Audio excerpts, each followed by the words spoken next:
truth? Are you tired of being so confused? You feel like you're more fucked up than the lies on the evening news. Well, just step right in. We can talk about it all as friends.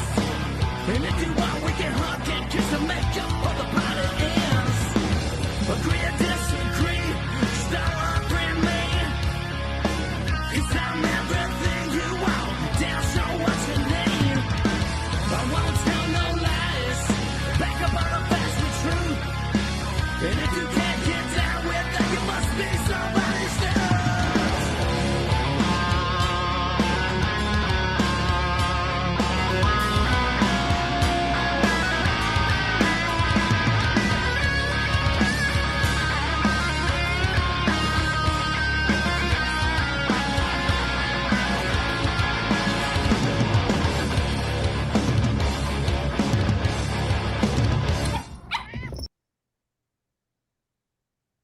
The Dumb Show would like to announce this year's recipient of the Stalker of the Year Award.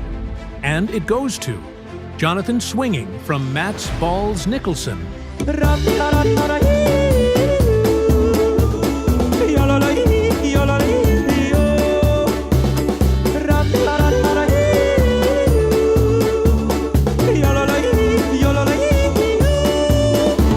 Congratulations, you dumb fucking wanker. Look at me now. Oh, no, just look at me. Don't look at him. Oh, get out. Zoom in on me. No. Okay, zoom out. Now look at Ho's head. Come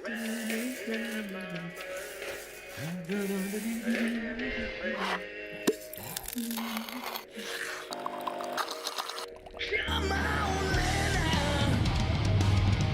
Can you feel the pain? Into him now. About this new world. Ain't no track. Papa's got a brand new eye.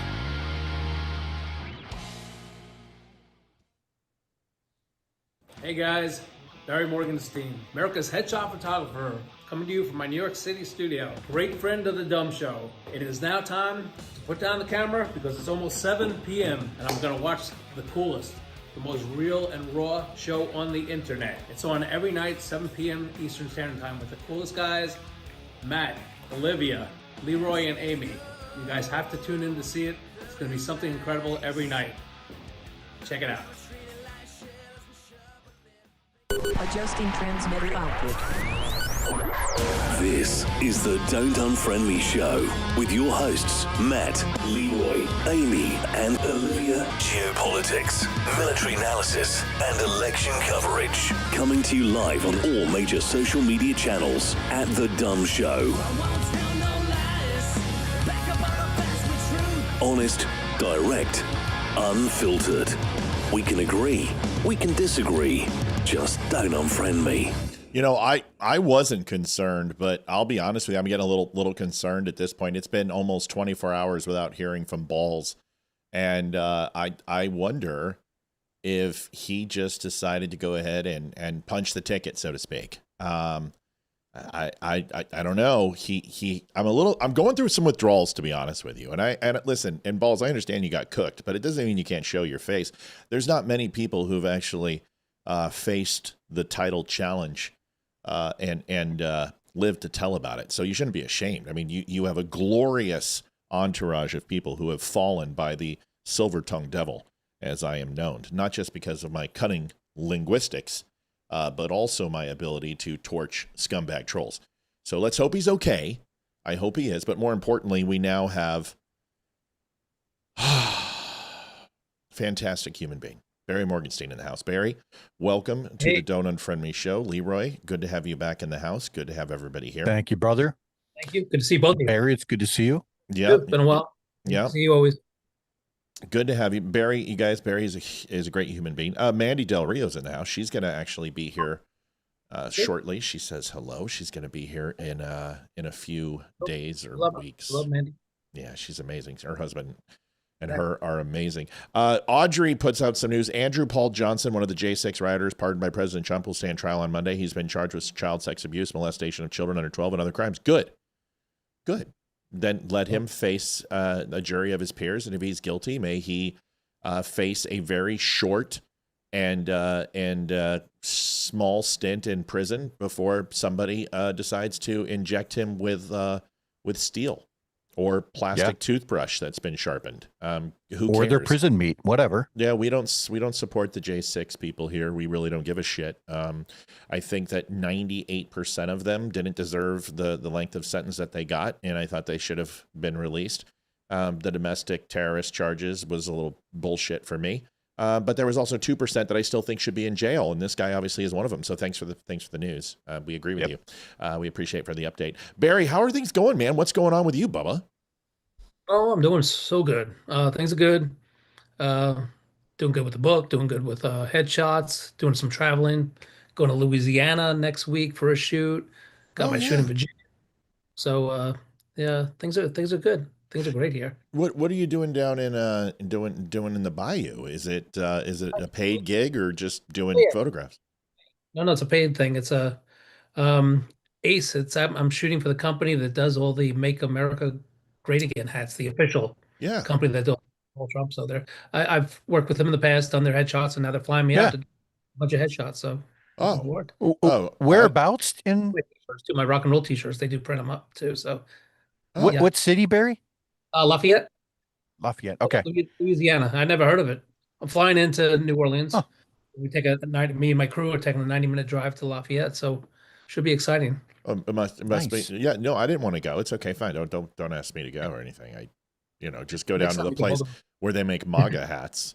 If you can somehow find a MAGA hat with a Donald Trump signature while you're there, let me know. I would be very happy. So tonight was supposed to be a big reveal.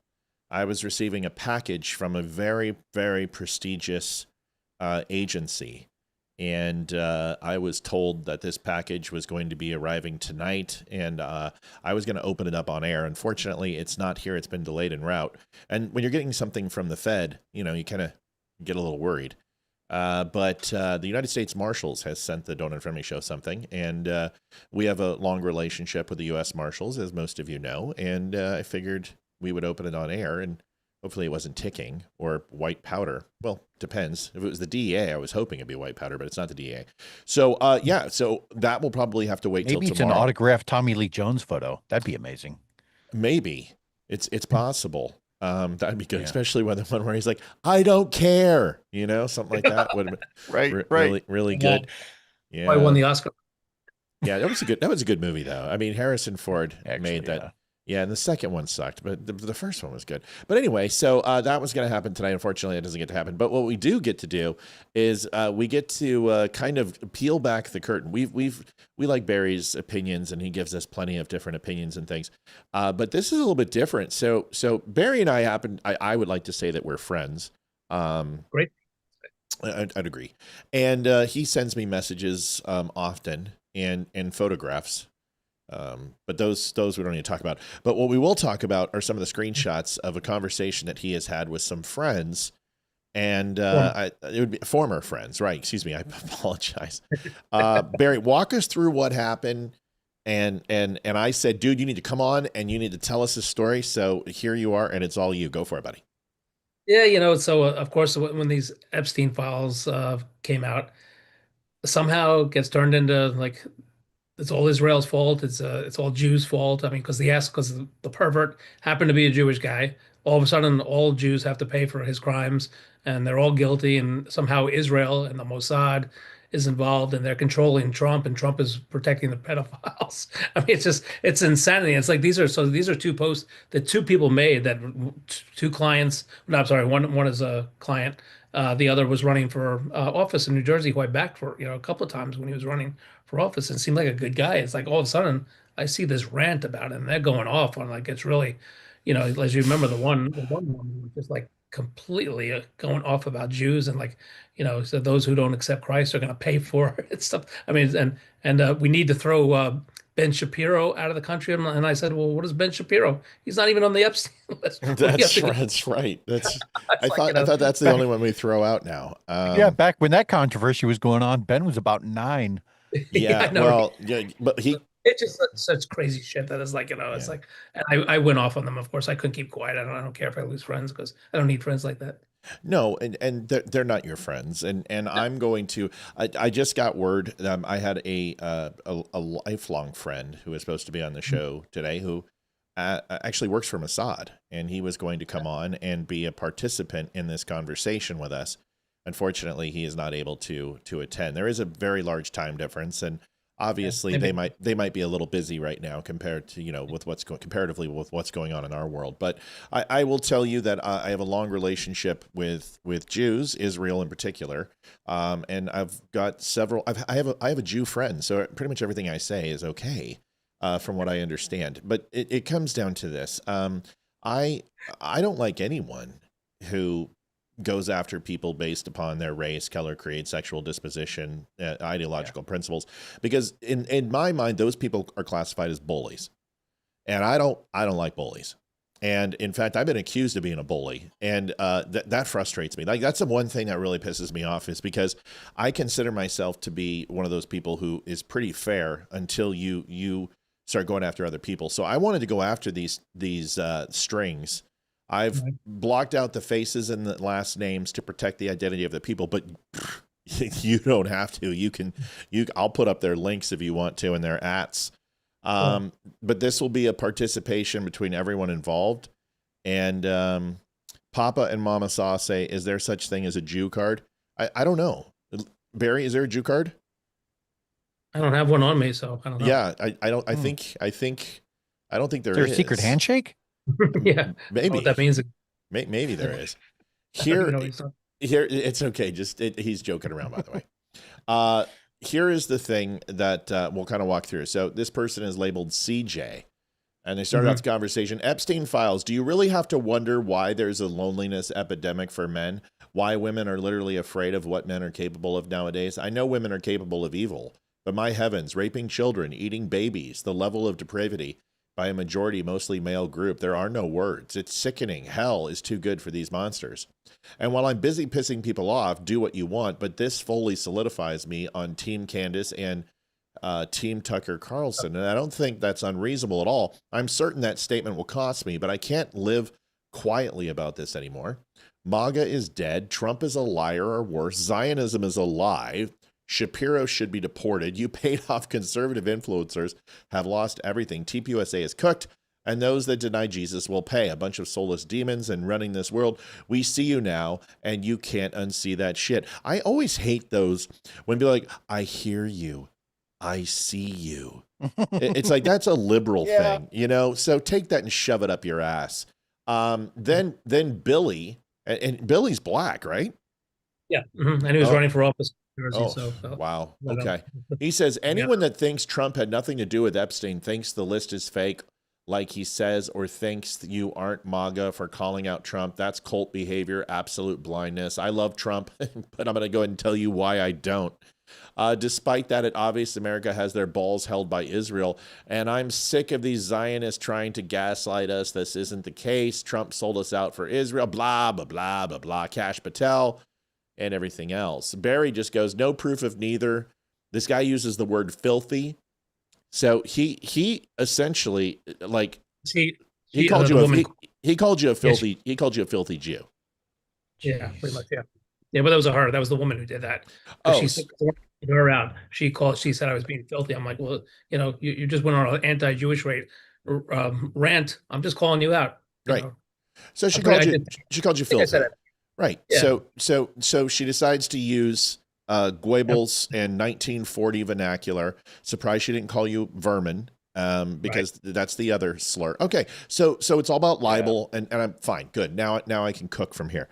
So let's go into these accusations, because this isn't the first time. Defending you winds up being a full-time job. It was first. Maybe I got a better idea. Why don't you stay out of New Jersey? First it was this podcast. Now it's these fucking people. All right. I got to put you on retainer. Yeah, you should. You should. I charge a lot. My grandmother was Jewish, so it's going to be a pretty penny. I'm just letting you know. All right. So enough of the jokes. There is a way to have a sense of humor about this stuff, but that's not humor. That's absolutely blood libel. It's anti-Semitism. It's absolute. That's what it looks like. Okay, it's not you said something that I disagree with, or you ruffled my feathers. They're specifically lashing out at Barry, who is a friend, because he's a Jew, and that's it. And it's written all over. So Epstein was Mossad and CIA. That's the big claim, right? Everyone keeps talking about this. This is it. This is what it's all about. He's yep. So where these rumors actually came from. So see, it's interesting when you actually do some research, right? You don't just go, oh, well, let's see. It's 2016 and Epstein's name comes up. This is where the history of Epstein began, which is completely false because it's not. I mean, you have to go all the way back to 2002, 2004 to really get a clear picture of Epstein and where these rumors came from. And you can look at Pizzagate and all this other stuff, but we're going to break it down today. KC46 subscribed. Thank you. So here we go. Let's go to it. If you guys have any questions or comments, let us know. We will try to chime in. Also, don't forget thedumbshow.com/donate. We would appreciate it if you guys can help out and go pick up some coffee or some shirts and also donate to the show. We're funded 100% by us and you. So appreciate it. Epstein Mossad CIA claim. Did not originate from the following. Didn't originate from court filings. There's no court filings, any evidence of any claims whatsoever on the international or the federal or the state level in any way, shape, or form. There's nothing related to Interpol or anything else. There's no investigative journalism that has come out and reported these connections. Nothing, no reputable institution. You can even go on places like Stratfor and Republica. You can go, or ProPublica. You can go on to Al Jazeera. You can go on to National Geographic. There is not one investigative body that has solidified this claim. I'm just going to point something out real quick, that if Jeffrey Epstein was in fact working for the CIA or Mossad, that there would be a digital trail left behind. There would be some evidence of such, or at least an email. And guess who has access to that system that I've looked for and never found anything? It's interesting because we're going to go into that in a little bit. This is more of just how it didn't create, but it's a good point. Yeah. And this moves into the next. There's no intelligence leaks. And let me tell you, with the data dump that we got from Julian Assange, the data dump that we got from Snowden, and 3 million documents now and 37,000 documents before then, you would have seen something to do with an intelligence leak. And that's just the way it works. Even in the Hillary Clinton emails, as much as her husband had involvement with him, you would see something that would show us an intelligence leak, and you've seen absolutely none of that. Okay, whistleblowers. There are no whistleblowers. There's nobody on file. There's no affidavits. There's no accusations. There's not one whistleblower that has come out and said that this is true. Okay, so here's the thing. Absence of evidence is not proof. Absence of evidence confirms that there's nothing there. That's the way that works. And until there is, you don't make it up. There's congressional testimony on this? No, not at all. There's no oversight committee. There's been no House or Senate investigation. There has been no FISA or FOA requests and Freedom of Information Act requests on this that have been denied. The only thing that is under any type of secrecy is and will be the indictment that is still ongoing, that has been sealed by judges, because unfortunately grand juries and federal indictments are sealed and under federal authority, and Donald Trump and the DOJ have no power over that. You bring up a good point. Can I add something to that real quick? Yeah, everybody, listen, everybody can chime in. Please do, because this is going to take a little bit to get through. You brought up a really good point, and I think it plays in very well to the leftist kind of philosophy, which is, well, if it's somebody that we don't like because they are not politically advantageous to our party, then we classify them as guilty until proven innocent. Correct. Which is in opposition to what the founding fathers wanted. And in no way is this a defense of Epstein. Epstein's a piece of shit. Okay. Right. Right. This isn't a defense. This is deliberate. Once again, folks, try to keep your eye on the ball, because there's going to be people come in here and be like, oh my God, he's a pedo supporter. Okay. You know what? I don't have time for you. Anonymous, Jew by Jew says, hello, Barry. Hi, Matt and Leeroy. Oh, he's back. Wasn't he here last night, Mike? Say what? Wasn't he back last night, the Jew by Jew guy? Yeah. Jew by Jew. Remember? Because you remember that last night? I don't know. They gave $25, so we love it. So I was going to say he donated the night before last too. Yeah. I have a question. Chuck Peterson said, I heard that Giselle's father was the Mossad. I've heard that too. Is that just another? Yeah, I'll address it. We'll get to it. We'll get to it. That has really a lot to do with, even if he was, unless he was defending them, but you're going to just condemn all of Mossad, who does all this great work, because maybe one guy who worked for them was defending his daughter. I don't know. I don't understand that argument. Well, Howard Hughes worked with the OSS. Right. Hugh Hefner worked with the CIA. Right. Okay. So, yeah, he did. Osama bin Laden worked with the CIA, Central Intelligence Agency, as well, and the Defense Department. And I could give you a list of people. You're talking to someone else who contracted with the CIA, and so did Leeroy. At one point or another in our careers, we contracted with the CIA. So you don't know, you guys are, especially during World War II and World War I, having somebody work with Mossad or MI6 or the United States intelligence apparatus. They collect people. They collect doctors. They collect lawyers. They collect engineers. They collect CEOs. There's prestigious people on intelligence committees because of their expertise in this. And the reason why Howard Hughes was because ultimately logistics and shipping in World War II, right? Of how to go ahead and hurt Europe from the German standpoint, and how to throttle Japanese with shipping lanes and control of what key points and areas would ultimately make it difficult for them to get through fare from point A to point B. So there's been economic advisors. There's scientists who are brought in by the CIA. Oh, absolutely. We brought in a shit ton of German scientists after the Nazi regime fell, and we smuggled them out of Germany. Go ahead. They have whole swaths of departments that are devoted towards different aspects of other nations, either fiscal intelligence or missile technology intelligence, things like that. And for them to, how can I put this? They don't just limit their work to in-house only. They also farm it out. So oddly enough, what Matt is talking about is the fact that CIA actually uses a lot of other people's products. So if something comes out from Army intelligence, for example, that very well may end up being utilized by the CIA, because that's how that works.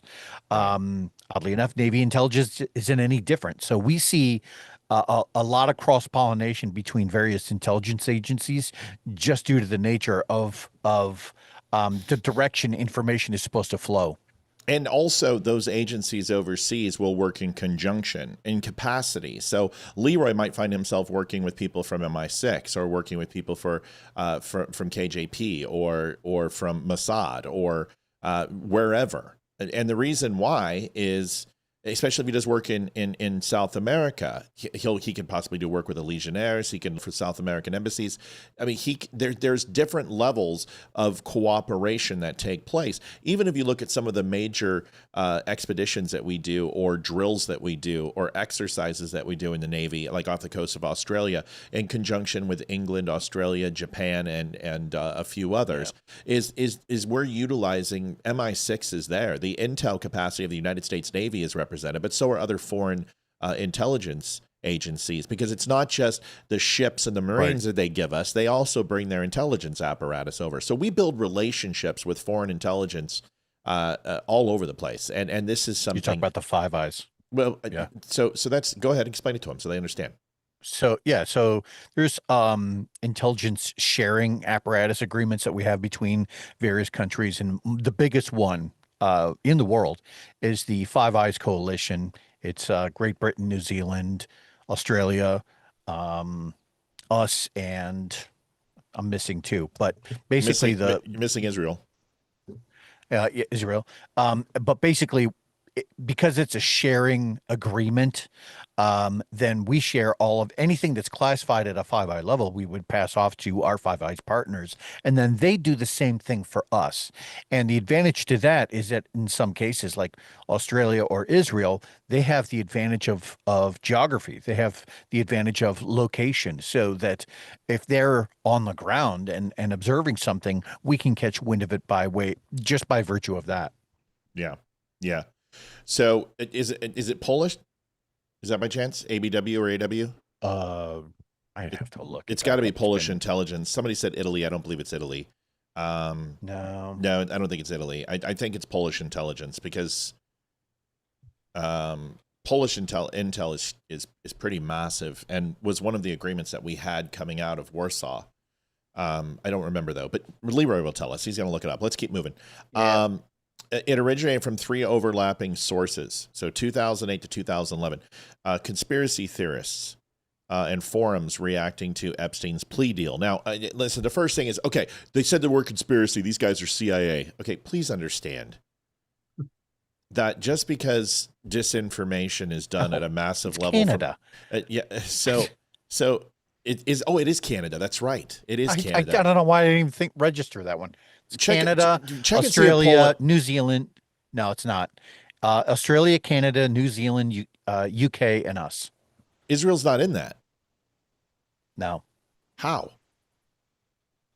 I don't know. Well, there might be at a different level. Yeah, it's just not as well known as the Five Eyes partners. Right. It doesn't matter because I know there are massive.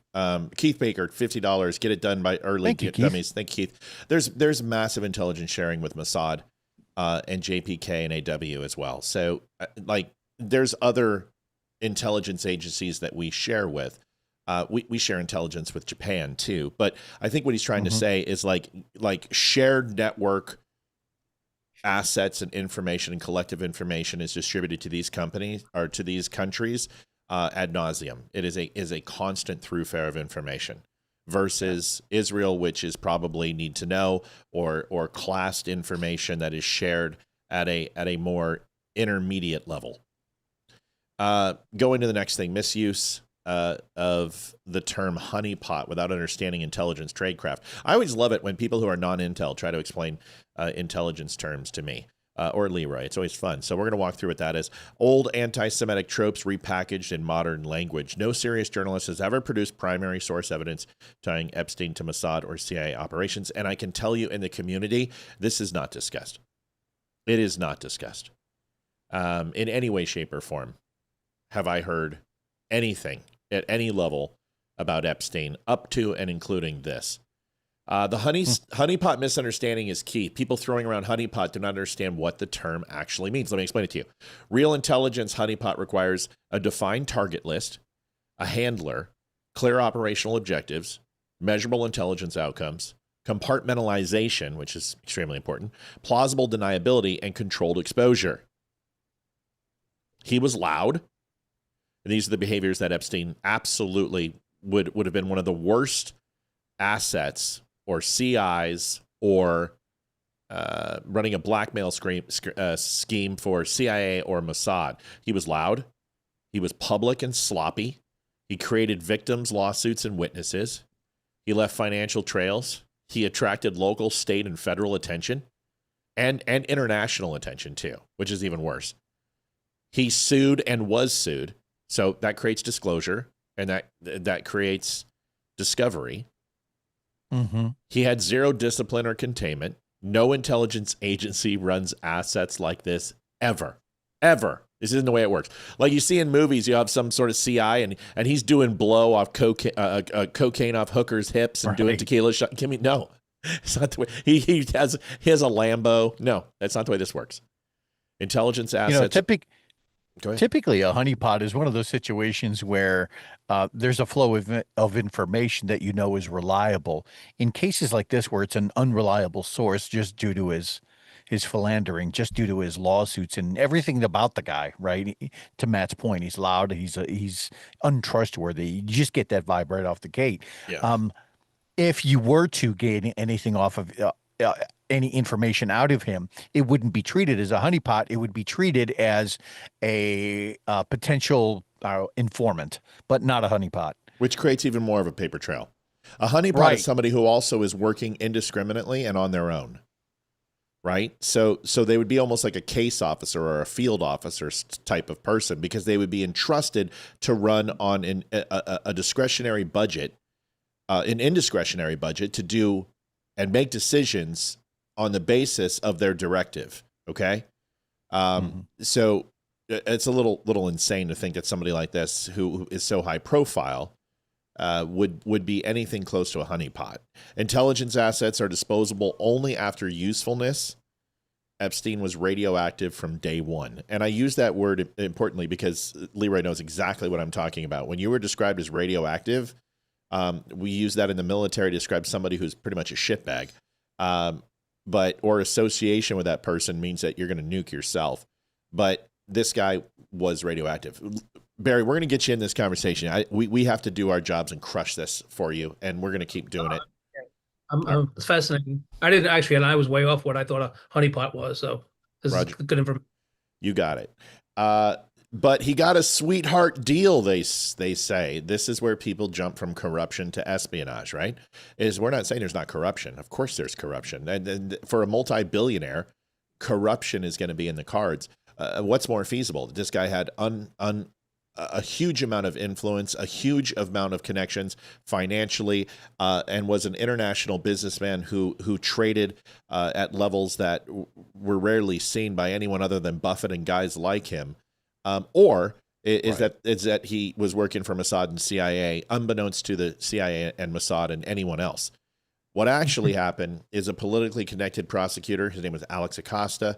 He was a career protection asset lawyer. He had judicial approval. There was institutional cowardice that went on in this trial, and media disinterest at the time. Nobody cared. Nobody cared. Okay? So it's not rare, it's disgusting, but it's human. Elite protection and is negated. There are elite protection versus intelligence operation. If every corrupt plea deal were intelligence activity, half the justice system would be spies. And that's just the truth, especially in this world.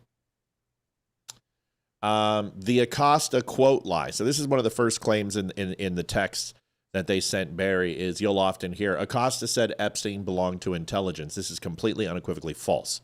Never said, never quoted, and no deposition, and no recording, and no video, and no written form. Acosta said he was told Epstein was above his pay grade. Joanne Townsend donated $10. Thank you, Matt, Leeroy, and Barry. Great show, you guys. We love you, Joanne. Thank you. So what does that mean? That doesn't mean intelligence. It means political pressure, powerful lawyers, and federal jurisdiction ambiguity. That phrase has been deliberately twisted for 15 years. He was protected by the elite status and his overall position on planet Earth, not because the CIA or Mossad was watching his back.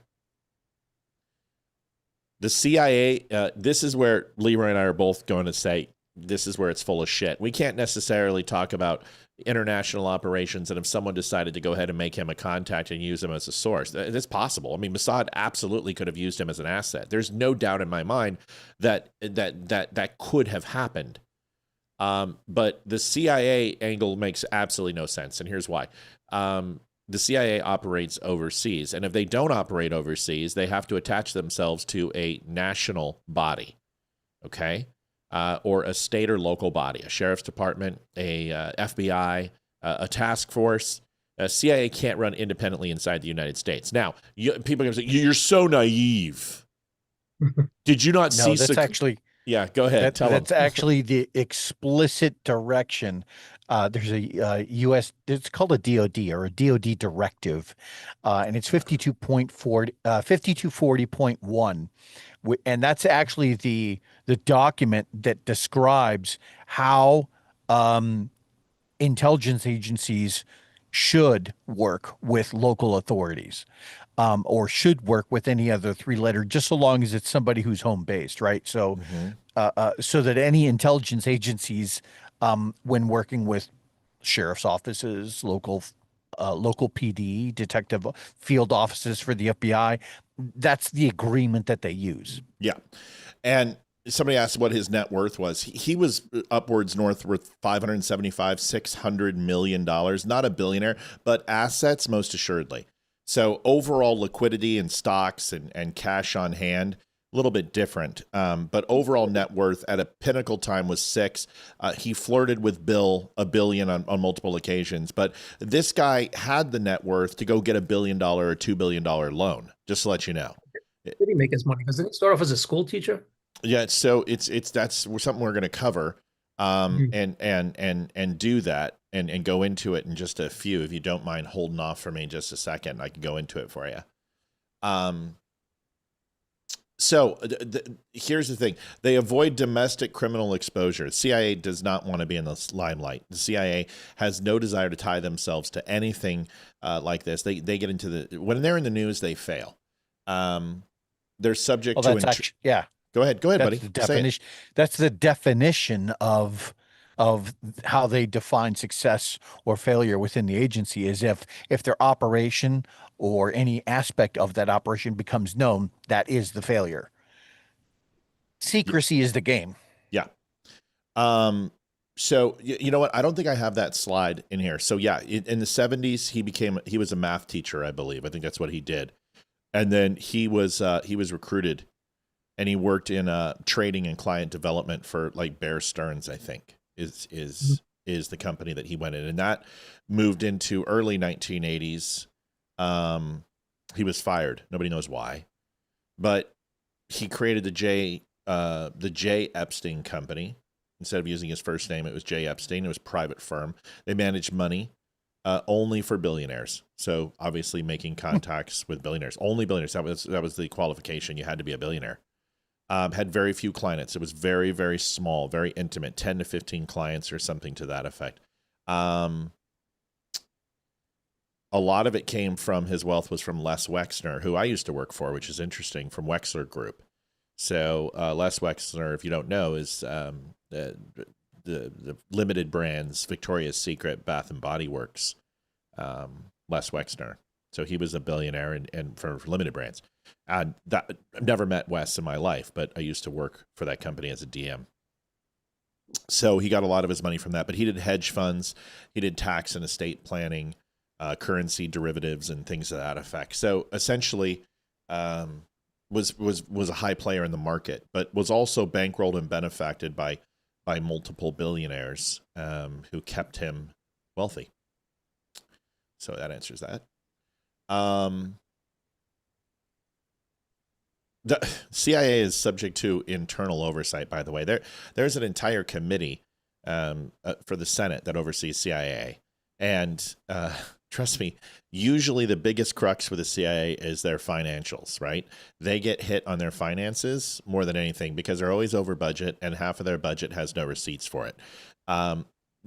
That's where the CIA gets Washington is up their asshole with the magnifying glass is their budget. But they also have strict oversight on their operations.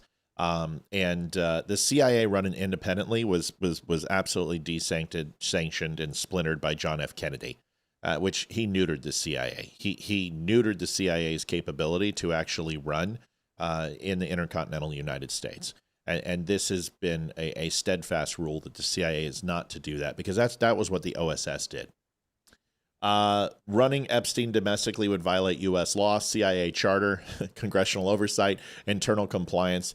There's zero precedent for this. Nobody of this magnitude has ever worked for the CIA. Nobody, it's a sheer level of responsibility, too. The CIA is not going to put all its eggs in one basket. There is no super spy for the CIA. It's not the way it works. It works on a network of communication of multiple independent collection assets of electronic intelligence, human intelligence, spycraft, and blah, blah, blah, blah, all the way down the line. SIGINT, et cetera, et cetera. True that. Yeah, they would never put all their eggs in one guy.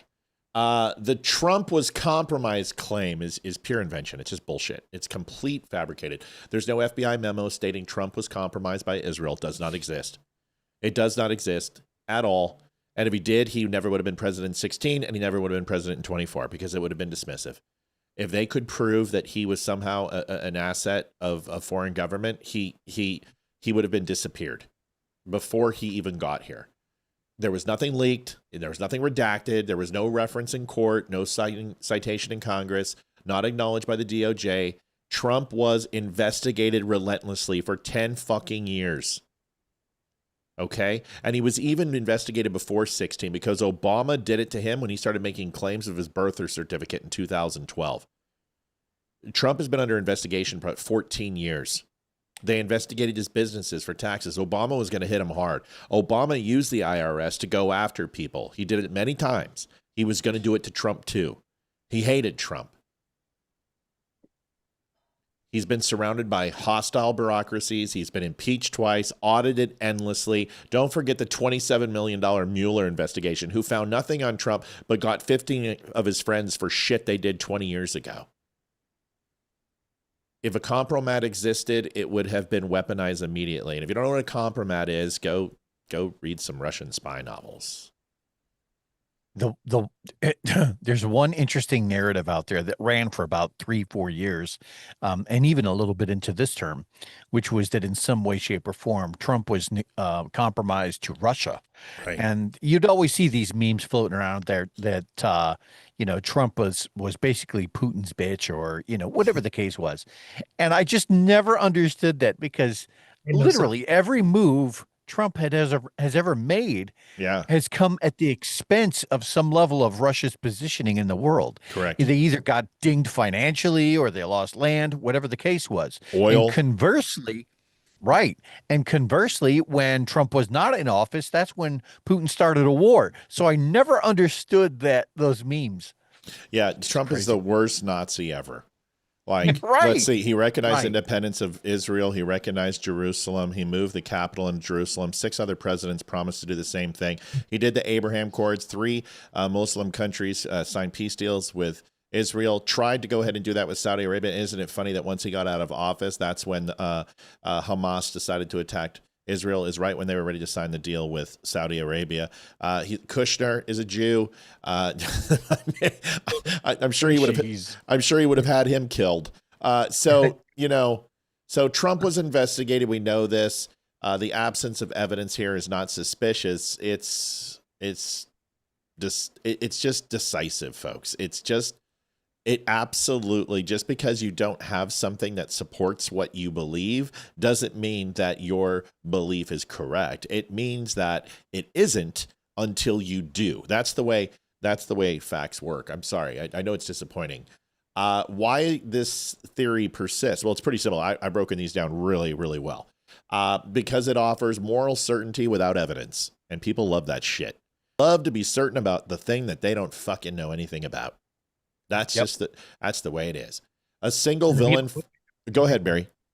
I was saying, and they say that if you don't believe it, you're naive, or you're in a cult, or you're well, you get called that. We get called Jew lovers, right? So we're goyim. We're goyim slopping the knob of Jews. Well, you know what? If they're good looking enough, maybe. Have you seen the people in Israel? I mean, come on. I'm willing to learn. A single villain for complex systems, right? It's always easier to assume that there's one guy at the top. There's just that one person. Emotional closure.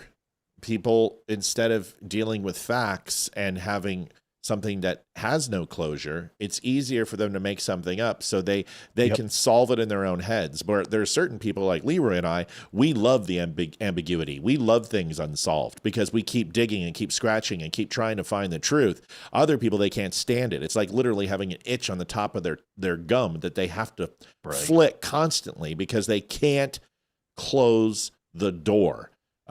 Leeroy and I can keep it ajar. That's the way our brains work. We have great compartmentalization skills. Identity-based. Go ahead. It's a lot more of an easygoing attitude when trying to approach a logical problem. And if some problems never get solved, I'm okay with that because there are so many more to go. Yep. And so when you consider, is there one singular villain or one singular victim? Is there only one way? No, like that is almost never the truth. And the world is full of so much nuance and gray area that nobody can ever say that, definitively. And if you live on the left, what you would do is ultimately make up a series of excuses to allow for certain behaviors, blaming it either further back in history, oh, it's the parents' fault, or no, it's this person's fault, in events where something is never even related. So I like the idea of completely digging into a circumstance or a situation and just basically trying to attribute, a pie chart worth of credit or blame. And if the pie chart just never happens to get full to 100%, that's okay. Right. Immunity from falsification. These people have they're impervious because they can't be wrong. They can't be wrong. It's not in their DNA, because when something comes up that disproves their theory, they will move the goalpost or expand their original thought to encompass a new reality. That's the way it works. It's called reality distortion fields. Steve Jobs had it. There's a lot of people that have it. Occam's razor is hogwash. They do not believe that the simplest answer usually is the one that's the truth. They don't believe in Occam's razor. They think the more complexity equals more truth.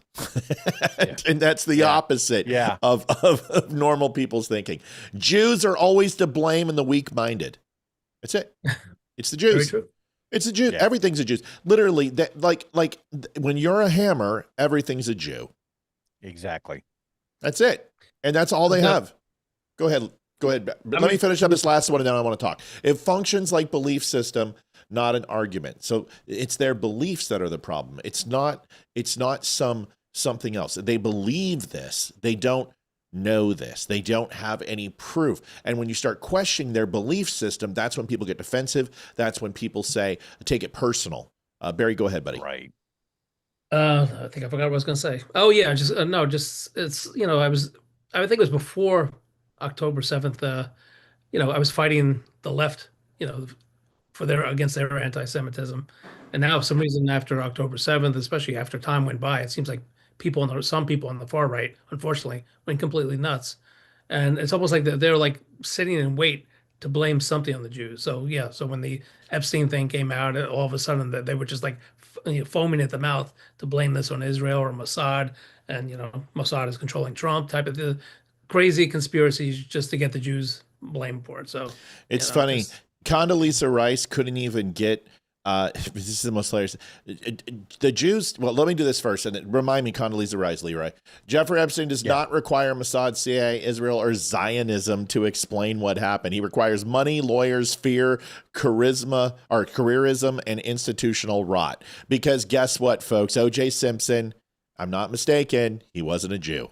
Okay, he had money, he had lawyers. Nobody says Mossad got him off, right? Nobody said that. I don't think so. Those things that I just mentioned are ugly enough. You don't need to make some black hat bullshit that it's Israel. When people jump to intelligence conspiracies, they aren't seeking justice. They're avoiding uncomfortable truths about human corruption inside familiar systems. That's the full breakdown. Okay, let's stop messing around with this. I want to say one thing. Condoleezza Rice. Yeah, Condoleezza Rice. Thank you. Condoleezza Rice. Here it is. Multiple people from Israel's secretary office reached out to Condoleezza Rice. And it was going to be good. I just did her headshots 2 weeks ago. Oh, did you? Yeah. Okay. Nice. You know what? So can we get some more fucking interviews? Seriously. God, love Condo. All right. So here's the thing. Palestine was going to be mentioned in the State of the Union. Who's State of the Union? Bush. Bush State of the Union. And they were going to mention Palestine. And the Secretary of Israel and press secretary and the not IDF, but the press secretary reached out under Netanyahu's request and said, Condoleezza, he can't say Palestine. Please don't let him say Palestine in the State of the Union, please. Sure. Whatever you do, don't let the president say Palestine. And she said, no. And they said, okay, could you just have him say New Palestine then? Just New Palestine. That's all. And they said, go fuck yourself. he's saying Palestine, and did like 6 times. If Israel was running the United States, Israel would have a lot more influence on the United States because there would be no Iran. Mm-hmm. There would be no Saudi Arabia. There would literally be the Middle East of Israel. Because Israel, although can live harmoniously with other people, have been persecuted by every single Arab country for 3,000 fucking years. Trust me when I say this. They may say something on the national stage, but most Jews in Israel are probably like, we could do without all the Muslims and we would survive and be okay.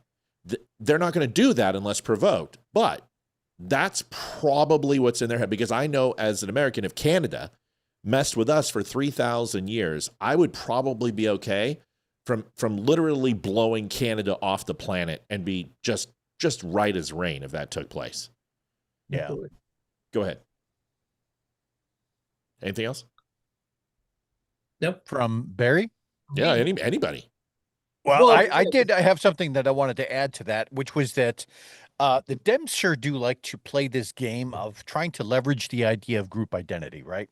Because if they can't pin it down to an actual individual person, what they'll do is paint large swaths of people. And this is how we ended up on the subject of people blaming the Jews.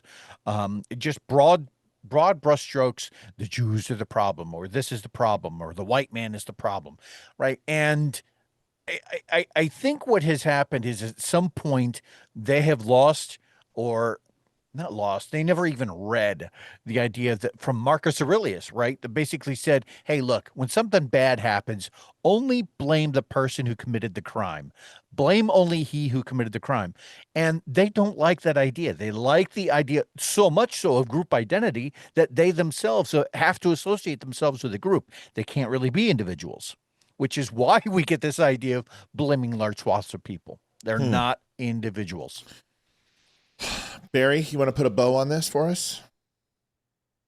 Well, going back to what you were saying about, about Bush mentioning Palestine or whatever, it's just, obviously it's a made up place, made up group of people. So if Israel had so much power, there's so many things that would be happening. Do the people really think that Israel is controlling Trump? Nobody controls Trump. Right. He does what he wants. If he wants to criticize Israel, he will too. So he's not afraid of anybody. It's just such nonsense. It's getting old, getting tiresome, and I'm disappointed that we're getting not a lot, maybe not as much from the left.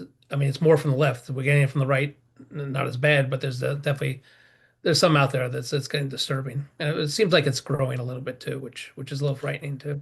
But please understand, these people aren't conservatives. They never were. They were They were opportunists. They were literally making money off the conservative movement and Donald Trump. These people were never. Nobody was around. I hate to say it. Charlie Kirk wasn't around. Mm-hmm. Ben Shapiro wasn't around. Shelley Morgenstein, $50. Hi guys, love the show. We love you too. These are. Thank you. Marry her.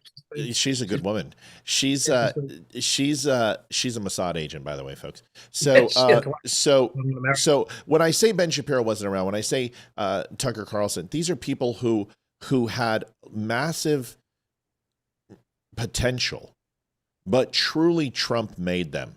Trump made Crowder. Trump made all of these guys. He made the Hodge twins. They all rode their coattails. He made Tim Pool. And they're like, wait a second. No, they did. Yes, they did. Because Tucker kissed his ass. Candace kissed his ass. Charlie Kirk kissed his ass. Hodge twins kissed his ass. Megyn Kelly kissed his ass. Piers Morgan kissed his ass. Everybody kissed Trump's ass. There's not many conservative shows pre-2024 that didn't kiss his ass. We were one of them. Mm-hmm. We challenged Trump all the time. In fact, a lot of us said we were getting just sick and tired of his fucking mouth. And we just want him to shut up and run for office. And we were tired of him selling his gold cards and his shoes and his trading cards. And we're like, run for office, dude, and stop talking about the stolen election. He got there. But we challenged him. But everybody kissed his ass. Now, we fervently defend him. Even Leeroy does. We all are like, dude, look at his policy. And you've got people jumping ship. The reason why is because Donald Trump isn't going to be the president much longer. And they know that there is a very large counter movement funded by people like Nick Fuentes and Stu Peters and people who've jumped ship like Candace Owens, like Tucker Carlson, like the Hodge twins, who have moved towards this blaming Israel for everything, even though there's 72 other countries that we give money to. And Israel isn't even the top. Now, over the last 67 years, Israel's the top, but I can name Iraq, I can name Afghanistan, Yemen, Bosnia-Herzegovina, Syria, Egypt, Afghanistan, where more money has gone into those countries, Ukraine, Qatar, South Korea. Nobody says anything about those countries, but because it's the Jews, right? Here's why we're here. Anyway, there it is. It's all about APAC and two, which people don't realize. Every country has their own. It's like but APAC is the most evil organization. APAC's U.S. base. It's not even Israel owned. It's U.S. Jews' money. They have a right. I'm sorry if you're not upset that Arabs and Qatarians have PACs here, but there's a reason why it's not registered with FARA, because it's not an international political action committee. They don't have to register under FARA. They're the INST, I think, is what they have to register under. Just like the Planned Parenthood, Big Tobacco, the American Dairy Association, and all these other people who are shoving money in politicians. Why should the Jews be the only ones that don't want to get American policies? I mean, why? Why are they the only ones who have to have ethics? Every other country tries to fuck us over. Why shouldn't they? Exactly. Nobody complained during the right after October 7th, too, when Biden was still president, and Biden was shipping money over to the Palestinians and built that ridiculous. Yeah. What was it? The dock that they built that lasted a month. I don't know how many millions they spent on that. They bombed. They literally staged bombings from that platform, and you're just like, here's the other thing. I remember. Listen, to all you Republicans, to all like Lindsey Graham and all you others, you wannabe, Jason Chaffetz and Trey Gowdy and Michelle Bachmann, all of you people who are turning against the Jews. I remember all you sons of bitches when Obama and Biden didn't bring Netanyahu over, wouldn't recognize Israel in any way, shape, or form, wouldn't let him sit at the table, and all of you chastised the Islamic Obama. But it's amazing. Now the shoe is on the other foot, and the foot is on the the foo is on the other soot, and you guys are all of a sudden like, oh, Israel's bad. Here's what it comes down to. Mossad gives us about $6.5 to $7 billion worth of intelligence every single year. Human intelligence, infrastructure, satellite intelligence in country in Iran, all over, terrorist groups. They have infiltrated the entire Middle East. And for us to create that, and that network is a hell of a lot more than $3.5 billion a year. I'm just letting you know. It's more than $3.5 billion a year. So we're going to let them do what they do. We're going to continue to give them weapons, and they are going to play the big bad sheriff with the big bad stick in the Middle East so nobody gets froggy. Period. Absolutely. Yeah. They're fighting our enemies. Same enemies. Same people that they're fighting want to kill us too. Oh yeah. They forget that part too. So once they're done with the Jews, who are they going to kill besides each other? Right. Yeah. Right. Well, where are you getting that evidence? I don't know, 2,300 years of precedent from when Muslims can't kill Jews, they kill each other. Absolutely. Let's move on. Barry, it's great to have you. Tell everyone about your book, man. It's behind me, sitting back here, Rock and Soul, in a prime position, right back my big fat head. Tell us about Rock and Soul. Right. That's good. Yeah, no, I appreciate you having the book up there. Yeah, we just actually got our second ship, our printing, and we had to do an emergency printing because it came out in November, and it almost all 1,000 prints sold out. Amazon was sold out within a few months, so we had to do a rush order from the warehouse. Wow! And it just actually arrived today at the warehouse, so we're stocked up again. Amazon will be stocked up. So yeah, it was considered a top seller for Amazon, a bestseller. So I didn't see that coming. So we're pretty happy. That's awesome. That's awesome, man. So when you got your IDF check to make sure you infiltrated U.S. publications, was it a good check? Was it 7,000? Anyway, so someone asked who's your favorite photo G session with? Who was like the favorite person you photographed? In the book or just in general? Whenever. It's up to you. You pick. In the book, there's a lot of the musicians I grew up with, like Paul McCartney being a big Beatles fan, a lot of the blues guys like B.B. King and Stevie Ray Vaughan. I love that. I love my shot of Gary Sinise and Lieutenant Ben, as you guys know, big supporter of the military. So to me, that photo means a lot, and I love getting the compliment that it reminds people of a Norman Rockwell painting, and because he's my favorite painter, so that's really cool. That's the shot of, you probably remember, Gary Sinise is playing with his band, Lieutenant Dan Band, in front of him, a bunch of veterans or military guys doing a selfie. So it's a really cool shot. I love that's what I'm proud of, but in general, one of my favorite shots, which going back to what we're talking about, is the photo of, not in the book, but of Benjamin Netanyahu and President Trump at their first official meeting. So that's a great honor to have that photo. I got to get you down here, man. So let me know how much it's going to cost me to get you down here so we can do a shoot. Because not only do I want to see you guys, but I want to get some photographs of the studio done with us in it and stuff like that. So let me know how much. Tell me all that. Break me down the price. Give me friend prices, please. I appreciate that. Did you photograph? Let me know when you guys arrange that so I can make the drive. You're all coming. We're going to fly out for that one. Barry, did you? You got assist the book. Thank you, Frederick. Frederick Baldwin said he bought assist the book. So can you guys link the book? Where can they find it? Over at Ballast Books or on Amazon, right? No, go right to my site. Amazon's still sold out. They haven't replenished yet, but they will. But it's best to get it. If you get it from my site, BarryMorgenstein.com, I will personally sign it for you.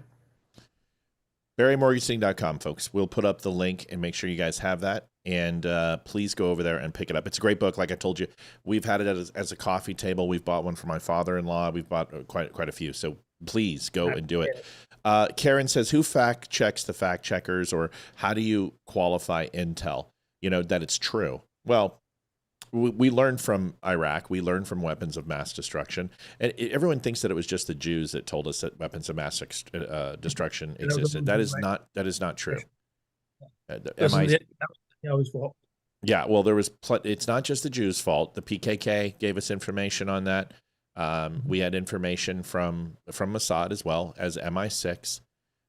We were also having U.S. intelligence giving us that information from intercepted conversations and communications through the NSA and the CIA. So it was a multifaceted level of intelligence coming that was confirmation that he was killing Kurds and gassing Kurds. Now, it's not too hard to believe.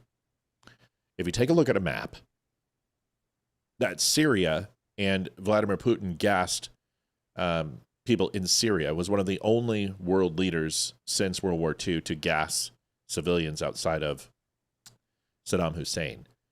To assume that some of those Iraqi weapons more than likely made their way over to Syria, it's a pretty safe assumption. And to assume that just because we didn't find weapons of mass destruction in a place the size of Texas doesn't mean they didn't exist at one point or another, because it's kind of hard to kill 300,000 people with bullets. I'm just letting you know. It's not the easiest process. And gassing people, hey, it worked for the Nazis, and other regimes have done it before too. And it's a horrible Bashar al-Assad. Yeah, Bashar al-Assad. He was doing it for a long time. He was dropping. Yeah. I don't know if anybody remembers this. These stories was probably about 10 years ago, where he was using chlorine bombs on his own people. And so, unfortunately, some of us had to kind of dig through that data. I think what the last person who had a question, her question may have been more so related to who are the fact checkers that check the fact checkers kind of thing. What she was describing, or attempting to describe, is when we do the intelligence process, there's a lot of peer review that goes into it, so that when someone comes up with a report, there are certain assumptions baked into every intelligence analysis. And then when we pass this along to our bosses for a final QC, somebody else then reads it. They get the peer review, and they'll tell us, right, this is what I would change. This doesn't look right. And baked into the ending of every document, every intelligence brief, is some level of confidence. And there's always either a low confidence call, medium confidence, high confidence call, based on the evidence. If there's not a lot of evidence, right, then it's a low confidence call. And that's just how the intelligence process works. And understand this, a lot of the time when we get intelligence, it's already things that we already know. So understand is that we have our own assets that are within. Okay, I'm just going to say this. Assume that we're not the only, that it is Israel and I'm not going to say this. Just assume this. Just assume that our counterintelligence operations are as good as our intelligence operations. That's all I'm going to say. And when we get intelligence, it's usually already known by us. And that confirmation gives us protection on the international stage and with the United Nations. We don't really need other intelligence agencies to do our work for us. It gives us cover. When we can say, well, Israeli intelligence and IDF said this and Mossad said this or MI6 said this, it gives us credibility on the international stage where a lot of people do not trust American intelligence agencies because American intelligence agencies hasn't been involved for pretty much every single thing you can possibly fathom in the last 75 years that's happened globally. And that's just the truth. With the invention of the OSS all the way up to the NRO and the NSA and the FBI and the CIA and every other intelligence agency. You mean human, though, right? No. Just human? Yeah. No. I mean, raw U.S. intelligence is nothing to sneeze at, and they're actually, it's a really potent organization. I'm confused by what you're asking me. Well, I maybe I misunderstood, but it sounded like you were saying that we really haven't been involved with any major discovery. No, I'm the exact opposite. I'm saying we've been involved with every single discovery that's been made in the last 75 years. The U.S. intelligence apparatus has been involved in. I mean, from Enigma code breaking to we can just go on and on and on. I mean, I can sit here and walk through it, and so can you. But there's also been massive failures with that collection of intelligence has become a lot of human failure that is also just as extensive as the amount of intelligence that we've been acquiring for the last 75 years. So, no, I wasn't saying that at all. I apologize if I said that. Let me rephrase. United States has been absolutely essential in every single major intelligence gathering process, whether it be electronic intelligence, signals intelligence, human intelligence, radar, ELINT, it doesn't matter, for the last 75 years. Raw intelligence, collection of intelligence. However, the interpretation and the dissemination of that intelligence and actionable steps to prevent or continue, there's been massive failures. That's what I'll say. And that's normally when that intel has been passed off to action takers or potential politicians. Yeah, that's this bureaucracy. That's just the red tape. Once a product has been drafted and approved, and we pass it along, whatever the next step in that chain is, they're the ones who make those decisions, right? Yep. And so if they decide, oh no, this is too risky of an operation, and they sit on it, well, then it looks like this is the way it works. When something like that happens, what they do is pass the buck down. Oh, well, U.S. intelligence failed. No, we told you about it. You didn't act on it. Right. Then other agencies, it cascades up and down. Everybody blames everybody. I want to thank Lisa Regina's here. Good to see Lisa Regina. We got Jack and Mandy on. We got Shelly on. Everybody's on. 220 people. We've got a whole bunch on Twitter, a whole bunch on Facebook and YouTube. Please do me a favor. Smash the like button, folks. That helps us out. The more you get that thing over 100, it starts getting spread out over Facebook. So if everyone could hit that like button as much as you possibly can real quick. Let's get into the regular parts of the show. I want Barry involved in this. The first hour was really diving into the Epstein thing. I wanted him here to see it, and I wanted to discuss it because he asked me, and I told him we would do it. Want to show you a video, Dems in the Border, and get your guys' reaction on this, and we'll let you and Leeroy take care of the heavy lifting from here on out. Here it is. Democrats used to believe that border security and immigration enforcement were just common sense ideas. Don't believe it? Take their word for it. Americans are right to demand better border security and better enforcement of the immigration laws. We simply cannot allow people to pour into the United States undetected, undocumented, unchecked. We've had 5 million undocumented workers come over the borders. It has become an extraordinary problem. All Americans, not only in the states most heavily affected, but in every place in this country, are rightly disturbed by the large numbers of illegal aliens entering our country, and we must do more to stop it. Mr. Biden, yes or no, would you allow the cities to ignore the federal law? No. Any city should listen to the Department of Homeland Security. The city made a mistake not to deport someone that the federal government strongly felt should be deported. Just because your child gets across the border, that doesn't mean the child gets to stay. We do not think the comprehensive health care benefits should be extended to those who are undocumented workers and illegal aliens. We do not want to do anything to encourage more illegal immigration. People say, well, why can't you stop illegal immigrants from coming here? And the number one answer we give is when they come here, they can get jobs, get benefits against the law because of fraud. Illegal immigration is wrong, plain and simple. Open borders, you're doing away with the concept of a nation state. Our nation, like all nations, has the right and obligation to control its borders, and no matter how decent they are, no matter their reasons, the 11 million who broke these laws should be held accountable. For decades, these weren't controversial or radical ideas.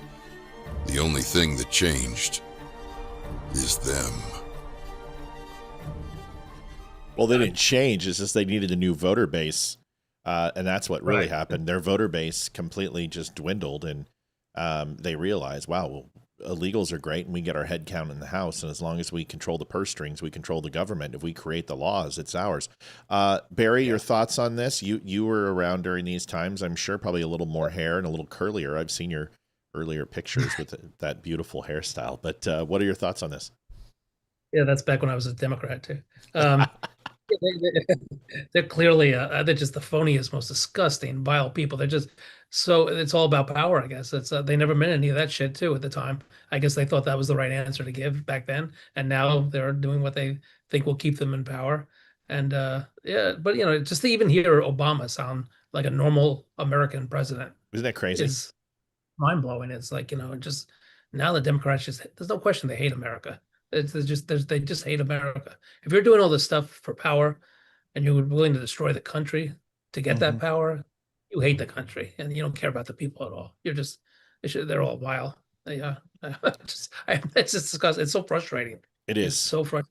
It really is. It's very, very frustrating.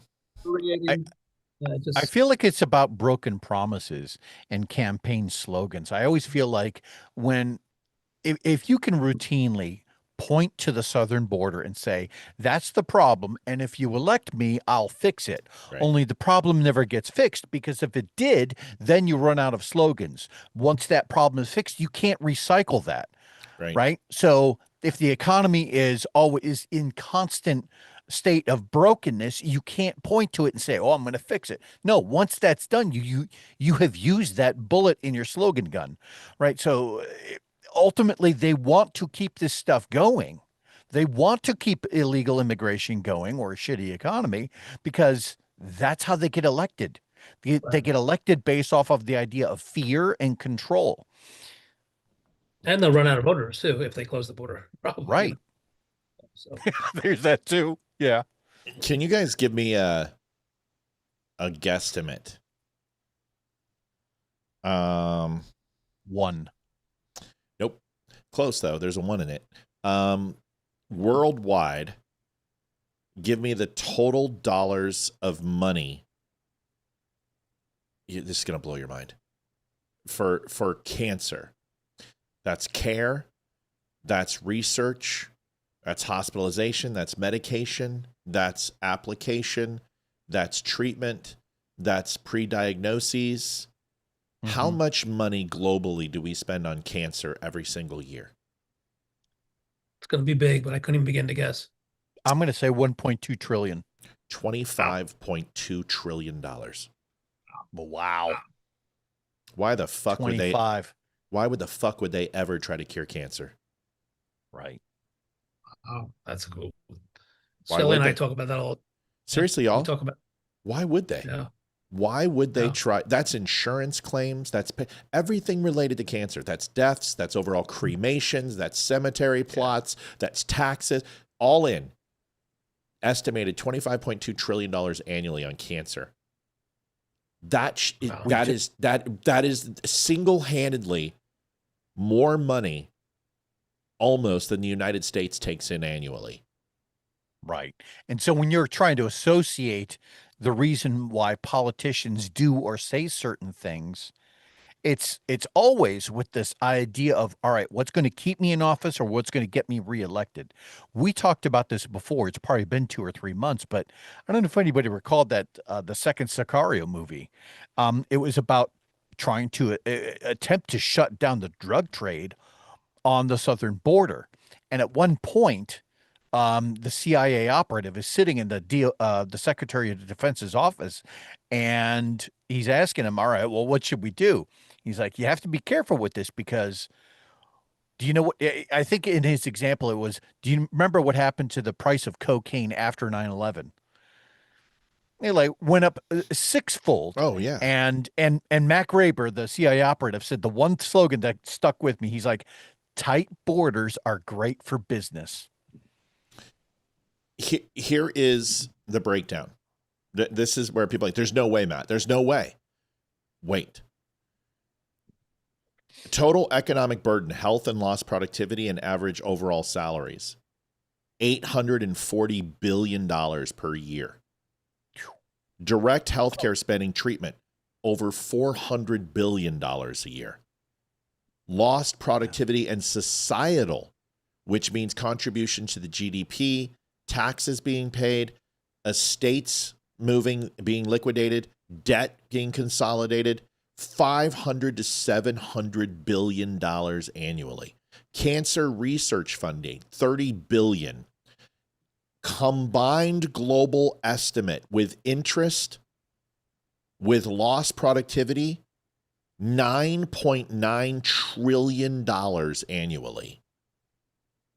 My God. Wow. Why would they ever cure cancer?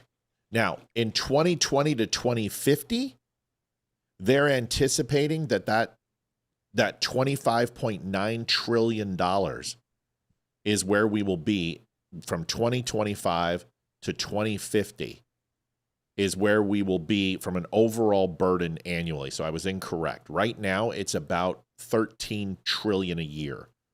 But okay, with the inflationary costs and with everything else, they're anticipating, because the less people you have, the more people it will kill. Cancer is still going to get its due. It's still going to take people out. But now you have less of a population, so the impacts of cancer deaths are increased. More productivity is, you're going to lose more GDP, you're going to lose revenue. There's less doctors, there's less production, there's less whatever. So when you have a smaller population, these impacts are bigger. The more people you have, the more money you make, the less of an impact it'll have on the overall cost globally. But when you see places like Japan, the United States, and Canada, and pretty much all of Europe lowering their overall amount of people they have for a consumer standpoint, cancer is a moneymaker. Kimberly Jurgemeyer donated $10. They want us sick. Folks, that's just cancer. Right. So why would politicians who are making chump change, 20 million, 30 million, 100 million in case of Pelosi, all they got to do is skim 0.01% over the total.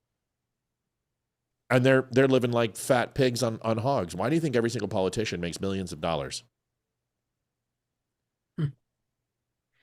So why would they? Why would they? It's pretty pathetic. Evil.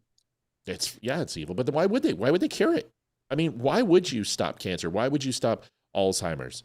But let me ask you this. Why do you think COVID was such a big deal for them?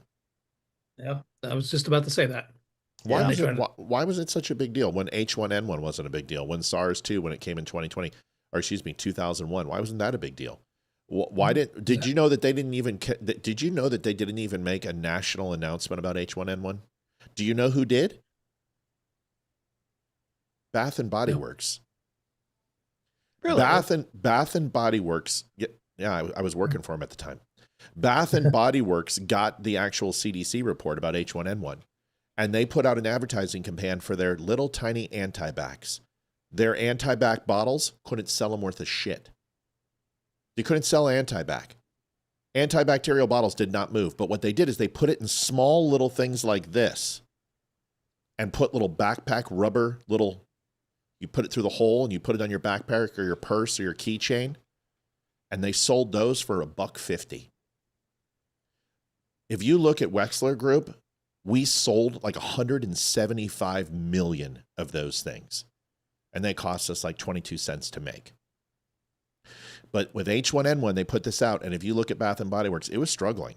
You got to remember, limited brands went under. Several brands went under. Spirit went under. A couple of others went under. And Victoria's Secret was doing well, but it wasn't able to keep it afloat. Bath & Body Works was getting killed. Bath & Body Works used to be wicker baskets and apple blankets, you know, like picnic blankets, remember?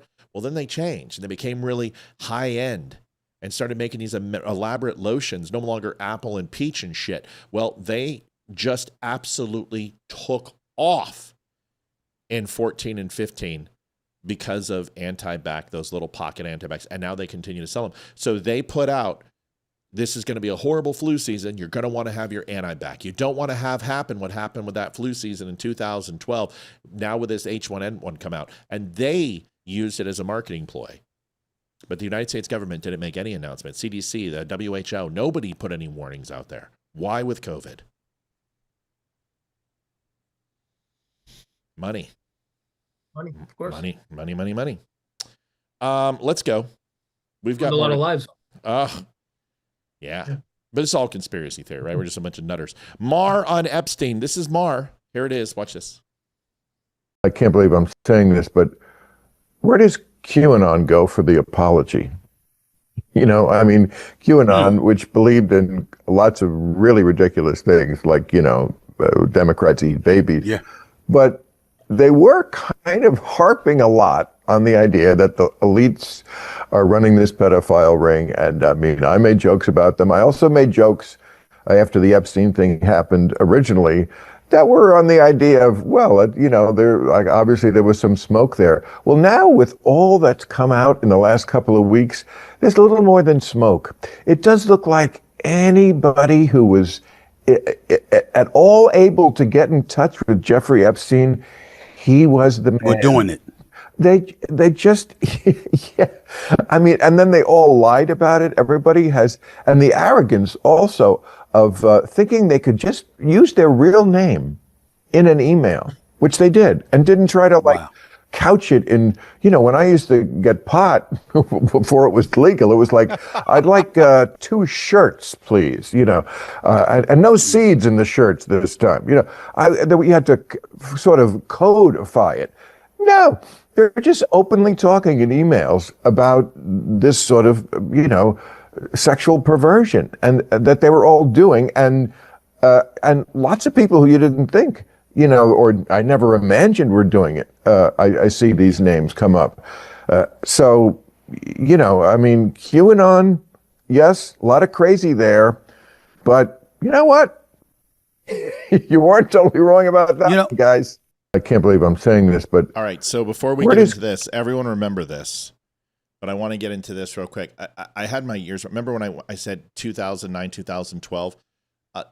Bring that back to 2015, 16 was something else. It wasn't. It was the swine flu or some shit. But I think it was swine flu is what it was. H1N1 was 2009. I'm getting older. I make mistakes. So that was when I was working for BBW was back 2009, 2010, 11 area. So that's why. But that was when bird flu. And I was right about the numbers. They recorded a revenue line explicitly tied to H1N1. It was a brand new revenue model. It was directly related. All of their advertising moved to it. They made $1 billion in profit. Do you guys understand? Leeroy understands. In retail, it's a 10-to-1 ratio. If you make $1 in profit, it takes $10 in sales to make that happen. And that's with overhead, shrinkage, breakage, marketing costs, shipping costs, rent, lights, employees, taxes, all of it. So they had to sell $100 billion in those little anti-bacs to make $1 billion. That's the way it works. The money we were making on these anti-bacs, I'm not kidding. We used to bring pallets. I'm talking 40 or 50 pallets of boxes. There would be 150 per box, and they would bring 40 pallets and just stick it down the hallway. And they would sell hundreds an hour. We'd fill those fish bowls up, and people would be out the fucking door And this is what drove the anti-back phenomenon, where everyone started using little anti-backs. And So- this was Bath and Body Works that did this, just FYI. So I don't know. I mean, everyone knows that I'm, we're married with kids, this kind of thing. My oldest son works for a company here in Springboro, Ohio, and it's a biomed company. They supply like petri dishes to hospitals. They do a lot of medical grade test equipment. And what got this company on the map was some obscene level of federal funding injection, right? That all had to do with COVID testing. And that's actually where the company made billions of dollars, was contracting out to sell these kits, to put together these COVID kits that went back out. I asked Ryan one day, I'm like, hey, can you bring home a couple of these kits just in case? He's like, Dad, I'll tell you, a lot of those kits are giving people false negatives or false positives. Like, and none of those kits were foolproof. Right. Just like none of these vaccines were foolproof. Right. It turns out a lot of the science that was going on to deal with the COVID. Don't say the V word. Oh, don't say the C word or the V word. Don't say either. Yep. To deal with the pandemic was. Don't say the P word either. Just stop talking about anything that has to do with vid. For that time, right? Thank you. In the Thank 2020 era, a lot of the science that was being used to kind of back a lot of this justification for that level of business turns out to be bunk. It was completely crazy. Sorry, you can't say slamdemic, you can't say COVID, and you can't say Axine. I'm sorry. It's like those are the three words. I'm like, holy shit. I'm like, don't say that. Because our numbers, we're at 240 people on right now. So it's like, I'm like, this is a huge show, and all I need to do is see the numbers torpedo. Real quick, 2009, 2010 was H1. It was a swine flu. That was H1N1. Then it was West Africa, Ebola, 13 and 16. And it wasn't as big then. It wasn't as big. We did the sales of the antibac, but it wasn't as big. Then it was Zika. Remember Zika? The mosquitoes are coming to bite all the pregnant women, and your baby's going to come out looking like Dean Withers and the Krasenstein brothers. Yeah, so, I remember that. All right. Anybody want to say anything about Bill Maher? I like Bill. I was going to mention monkeypox, but that kind of the same subject. Yeah, but you had to stick your penis in your dog. That's weird shit. I was like, I don't think I'm going to get that one. I think I'm good. I think I'm good. Don't you remember those two gay guys got it? And they're like, their dog had it. And they're like, how did that happen? You're like, either you were sleeping naked with your dog or you were naked with your dog. And either one are not good proposals. This is a family show. Listen, I want to talk about Savannah Guthrie. And I want to be careful because Greg Gutfeld did a great job out on the 5 tonight. And I'm not going to sit here and make predictions. I will tell you exactly what Greg said. Most of the time, it's a family member. Yeah, that's great. I'm not bought into the kidnapping and the Bitcoin thing. I don't buy into that. I've seen photographs of the front porch. I don't even, most of you, in fact, I don't think they've even been released yet, but I've seen it. There's no splatter. It's drips. I've looked at the timeline. There's a lot there. And I'm not going to make predictions, but what I am going to do is I'm going to address the political side of this because Guthrie went after Trump, and I covered this live with Leeroy. Leeroy was here. Yeah. And she was a vicious with a capital C. I didn't know that. And that's okay. She this has nothing to do with that. And I'm going to show you what a good, magnanimous human being Donald Trump is, even more than we already know, because I am praying for her mother. I hope against hope that everything comes out okay. And I don't give a shit that she was horrible to Trump. I don't care. I just don't. And either does Trump, and either does Samantha, and either does, I think it's Virginia Guthrie. None of them care. Right now, they just want mom back. I'm going to show you this video because I have to show you what people are doing. And this is on our side of the aisle. And you guys are literally mucking this up. Here's the video with Guthrie and Trump to remind you, and then Trump's response in the top right. We'll read it in a second. Let me ask you about QAnon. It is this theory that Democrats are a satanic pedophile ring and that you are the savior of that. Now, can you just once and for all state that that is completely not true and that disavow QAnon in its entirety? I know nothing about QAnon. I just told you. I know very little. You told me, but what you tell me doesn't necessarily make it fact. I hate to say that. I know nothing about it.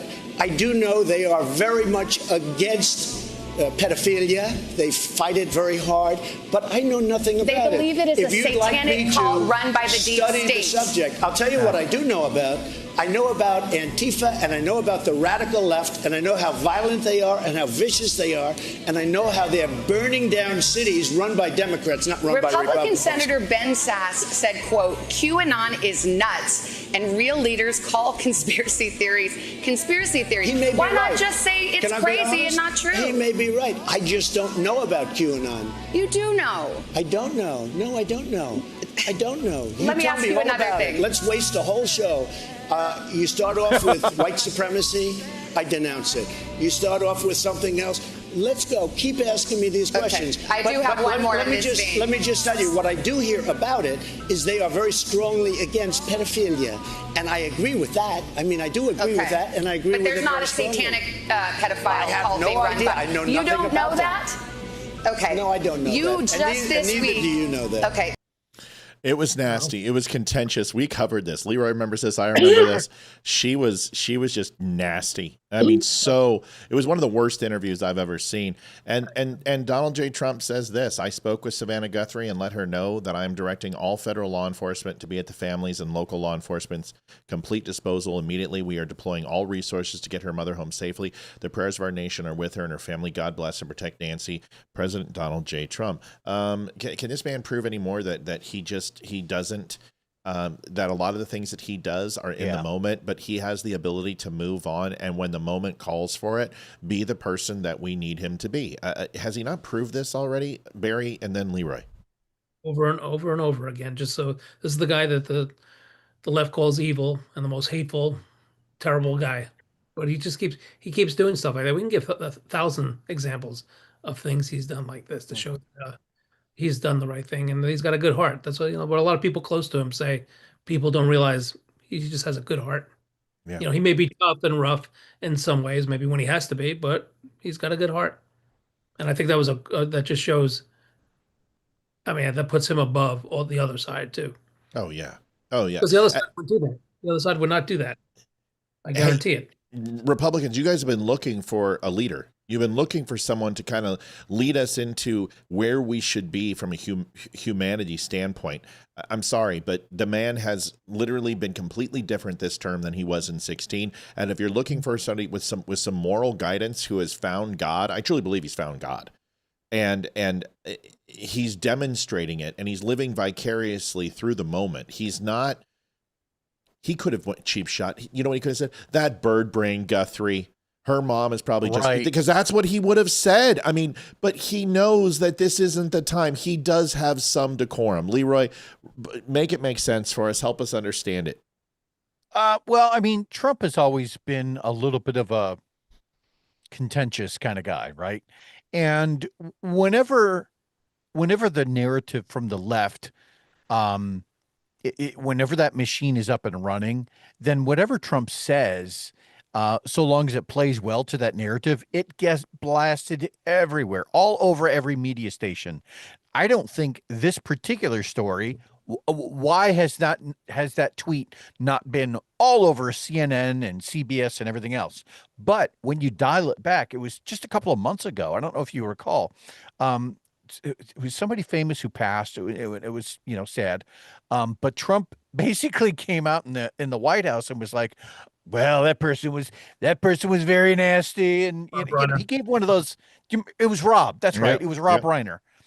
And so that headline got plastered all over every soundbite you could imagine was all over the radio, all over the media. This tweet, silent. Absolutely. And so, and that's the machine at work. These are these selective narratives, just so long as it's enough to taint his name or his image. Mhm. I just want to let some breaking news that we just got. We are in the process of booking Jessica Lynch on the show. She's amazing. Jessica Lynch, former U.S. Army soldier. She was captured during 2023 Iraq War. She was private first class, has expressed some interest to come on the show, and we said yes. 100%, absolutely. Wow. So we've got Chris Pronto coming on here in the next couple of days. We've got Mandy and Jack coming on. They're going to go ahead. Yeah, they're going to show their video. Hey, can I be on for that? Yes, for their documentary. Ask Liv. Just text Liv and say, put me on. You're on. Given. Yeah. But we're going to have Jack and Mandy here who are going to be talking about their documentary and showing it here, which it's unreal. So you got to watch it. Just be here. You're going to be able to watch it right here on the show. Then we're going to have Paul Calafortis. I always forget his name. God, Mandy and Jack are going to kill me. I can't stand pronouncing his name. We've got Barry tonight. I think we've got Damani coming back too. We've got a shit ton of people, but Jessica Lynch on the show. I got goosebumps. I am so fucking excited for that. I can't even begin to tell you. I know her pretty well. She's a great girl. You know everybody, Barry. I need her in for photos though. She needs to come in for photos, Jessica. Well, you know what? I'll talk to her and see if I can get it going for you. So, She's busy. No, but seriously, anybody, we would love to have anyone on. We love people, but she's amazing.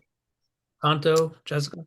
You give us everybody, dude. We got you too. Listen, you see, this is Barry. See, he's like grease my wheels. Barry has given us more great interviews than anyone. He always thinks about us.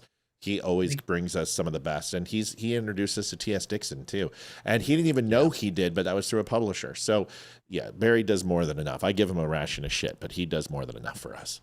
I got you a jacket, by the way. I got to get your ass here so you can have it. So oh, cool. Yeah, we're going to come down for a weekend, Shelly and I. We really want to do that. I know. I want you to too. Here is the video for the Guthries. I want you guys to watch this, and we'll make comment. On behalf of our family, we want to thank all of you for the prayers for our beloved mom, Nancy. We feel them, and we continue to believe that she feels them too. Our mom is a kind, faithful, loyal, fiercely loving woman of goodness and light. She is funny, spunky, and clever. Carafotes?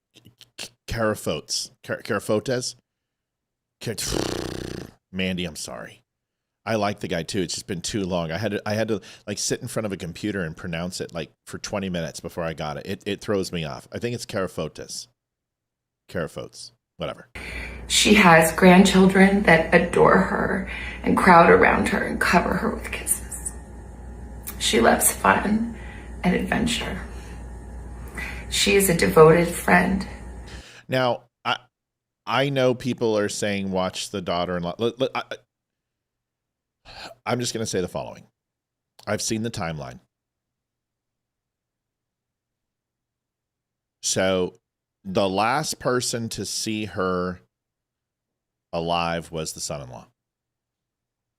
That's usually not good. I'm just letting you know. It's not good. Usually he looks a little uncomfortable, which could also be stress. But he dropped her off. He was the last person to see her alive. Whoever did this had intimate knowledge of the property. Folks, I just want you to envision anyone coming into your house and snatching you. The amount of knowledge they would have to have of the layout, know how quickly you could get to a phone, where cameras are, security system is, how to get in, how not to. Garage door was open. He, it's my understanding, dropped her off alone. Mm-hmm. And I also want to tell you that blood at the scene tells you one of two things. A large amount of blood usually you can identify as a kill site very easily. It's just the way, even if the bodies are moved. I don't mean to be getting graphic. I'm just trying to explain. So I'm not an investigator. I'm not a police investigator. I had a homicide detective or an uncle. I have a lot of police friends, and I ask a lot of questions. But this is me talking. But a kill site leaves a large amount of blood, and a human being is not easy to kill. I'm just letting you know. I don't care what age they are. It's not an easy thing. You see it in the movies. Oh, snap your neck. No, it's not like that. The amount of blood that was left behind in the trail that went to the car were droplets. It wasn't splatter. That isn't a good sign either. It's actually a good sign that she was probably alive when she went to the vehicle, but a bad sign because there would be resistance. And in order to incapacitate someone in that way, if there's blood, means that it was probably blunt force trauma or a hit to force them to comply, because there was not a large pool of blood, from my understanding, in the residence. That screams that she may have known this person. Okay, so you have to put 2 and 2 together. If somebody dies, the heart goes for a certain amount of time, and even a pacemaker will keep that heart alive. It disconnected from the Apple network at home. So there's just, you look at the timeline, and then the first contact that they had was she was supposed to be at church, right? The next morning. Then they made the phone call. I think they arrived at the house at 11:57 a.m. Then they made the phone call to the police, 911, I think 5 minutes later at 12:03. So they went from, we're just going to do a wellness check on grandma, to 911. So there was something there, whether it was a breaking and entering or whatever. But right when you get to a place, your first reaction when someone's not there probably isn't to call 911. So the last person to see is also the first person to make the phone call. To me, there's just a lot of things. Now, also the last thing I'm going to say, I'm going to shut the fuck up, is the lead investigator said, we are ruling out nobody. That is a very, very, very key statement. Thomas Austin donated 2110. Hebrews, now faith is confidence in what we hope for and assurance about what we do not see. Thomas Austin. Thank you, Tommy. That's a big thing. For him to say we're not ruling out anyone. Usually detectives or investigators would say the following, based upon my understanding of the situation, and you can tell me differently, guys on the call or in the show, is we're looking at outside sources outside the family. We have moved on from local residents, or moved on from, we've talked to neighbors, we've talked to family, and we are looking outside that network. You hear something to that effect. Here, we're not ruling out anybody. To me, that's a very, very clear indicator that everyone is still a suspect. Leeroy, Barry, your thoughts? Well, my initial thoughts were that the blood droplets, although not a good sign, it would still need to be ruled out that it was even hers. What if there was a struggle? It was and hers. She somehow, did they already DNA it? Yeah, it was hers. Okay. But my second line of thought was, okay, so the 911 was called in 1 o'clock in the morning. If I were a lead detective in that case, I would be asking for every neighbor's, voluntarily, of course, all of their video footage for all of the Ring doorbells, that kind of thing, to check for cars that were going in or out of the area. Now, what complicates that is that most of those cameras don't work very well in the evening. All you see is a pair of grainy headlights. But if it happened during the day, and if the call came in at 1 a.m., then that means hopefully it was several hours before anybody picked up on it. So timeline, I got to give it. I got to stop you, because there's some things yes, because your timeline's wrong. Okay, and I don't want to put out false information. And no. I'm saying if I was the lead investigator, I don't know the timelines. I'm just telling you how my mind was. Oh, I heard 1 a.m. and that.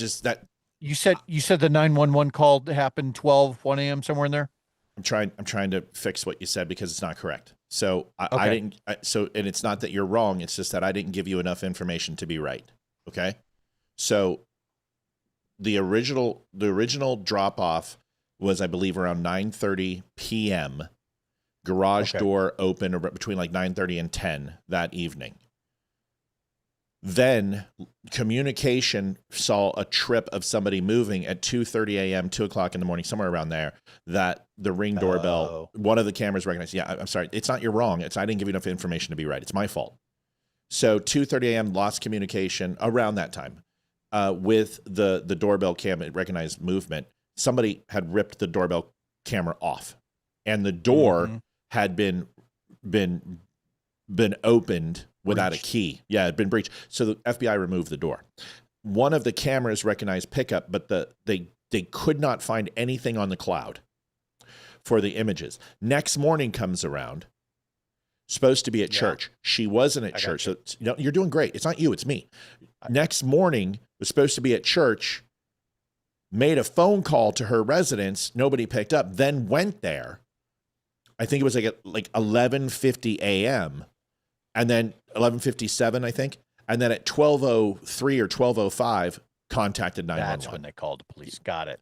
So just wanted to make sure I was accurate. accurate. So that snatch and grab then probably, I mean, if it happened at 2 o'clock in the morning, then even asking for neighbors' cameras probably is not going to help. And the only help that it probably would offer is maybe, by way of stitching cameras together. If this is the same car that was acquired on the same street at around the right time, then is it traceable further back? Maybe they can get an indication as far as where it's coming in or where it was leaving from. But that's going to be about their only leads. And to your point, for the lead investigator to say we haven't ruled anybody out, that's a big sign. My immediate thought is kind of goes back to Jean-Benet Ramsey, right? Like nobody was ever really sure what the hell happened. There was a ransom note, sure, but at some point, I mean, I think a lot of the public eye was looking at the family. Not that it should have. We don't know. That's the point. Is there's not a lot of evidence. And 9 times out of 10, when this kind of thing happens, my mind goes into Jack Reacher mode, and you're thinking, all right, money, infidelity, or drugs. One of those three is almost always, a motive. So maybe we can start ruling on that. I also want to just scratch on a couple other things real quick. She is an older woman. And as I know, she had a bruise on her arm a week ago, and it looked like a cut. My dad would bump into a corner of a rounded corner, and he would bleed.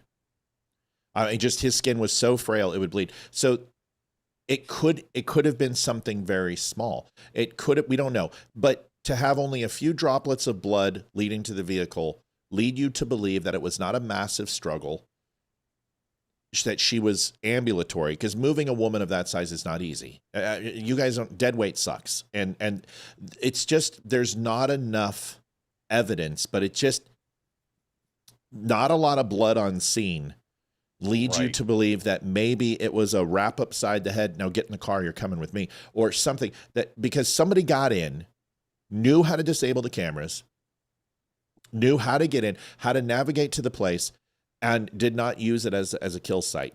To me, it's funny. Now, someone just said that they arrested somebody. That is not the information that I have.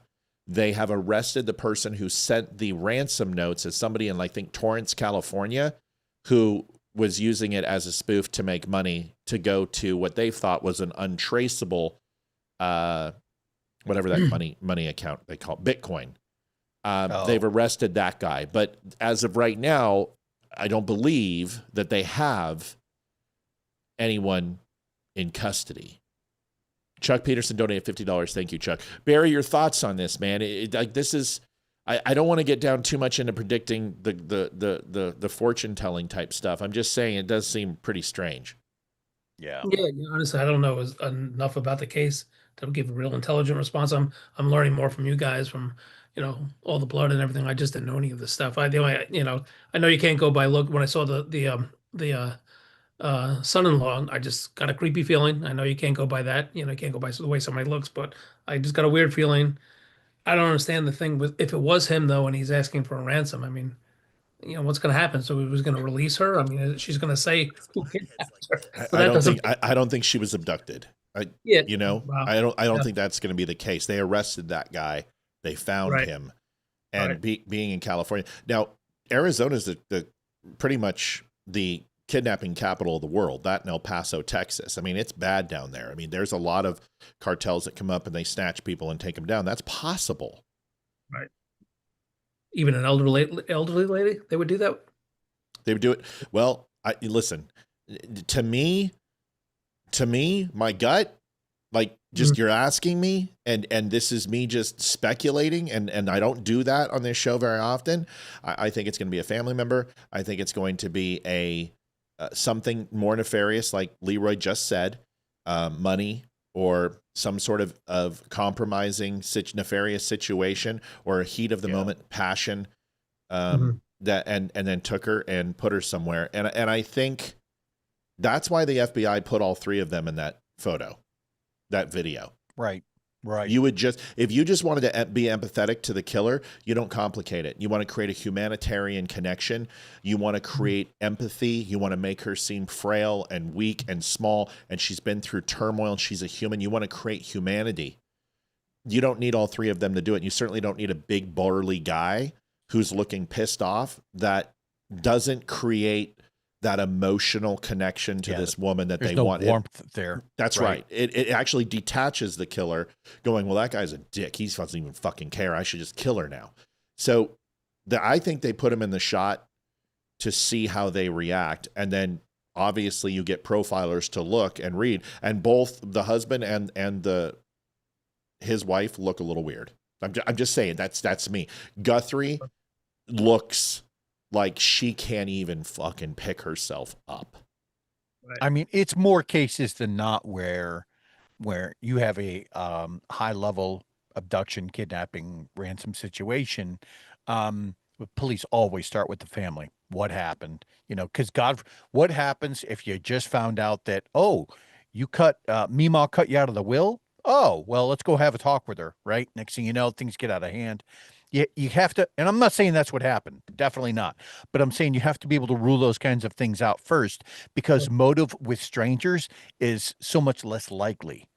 Like you have to establish a motive, and it may very well just been a straight up kidnapping. Oh, this is the daughter of somebody with money, or the mother of somebody with money, so let's go after it, and it's a nice soft target.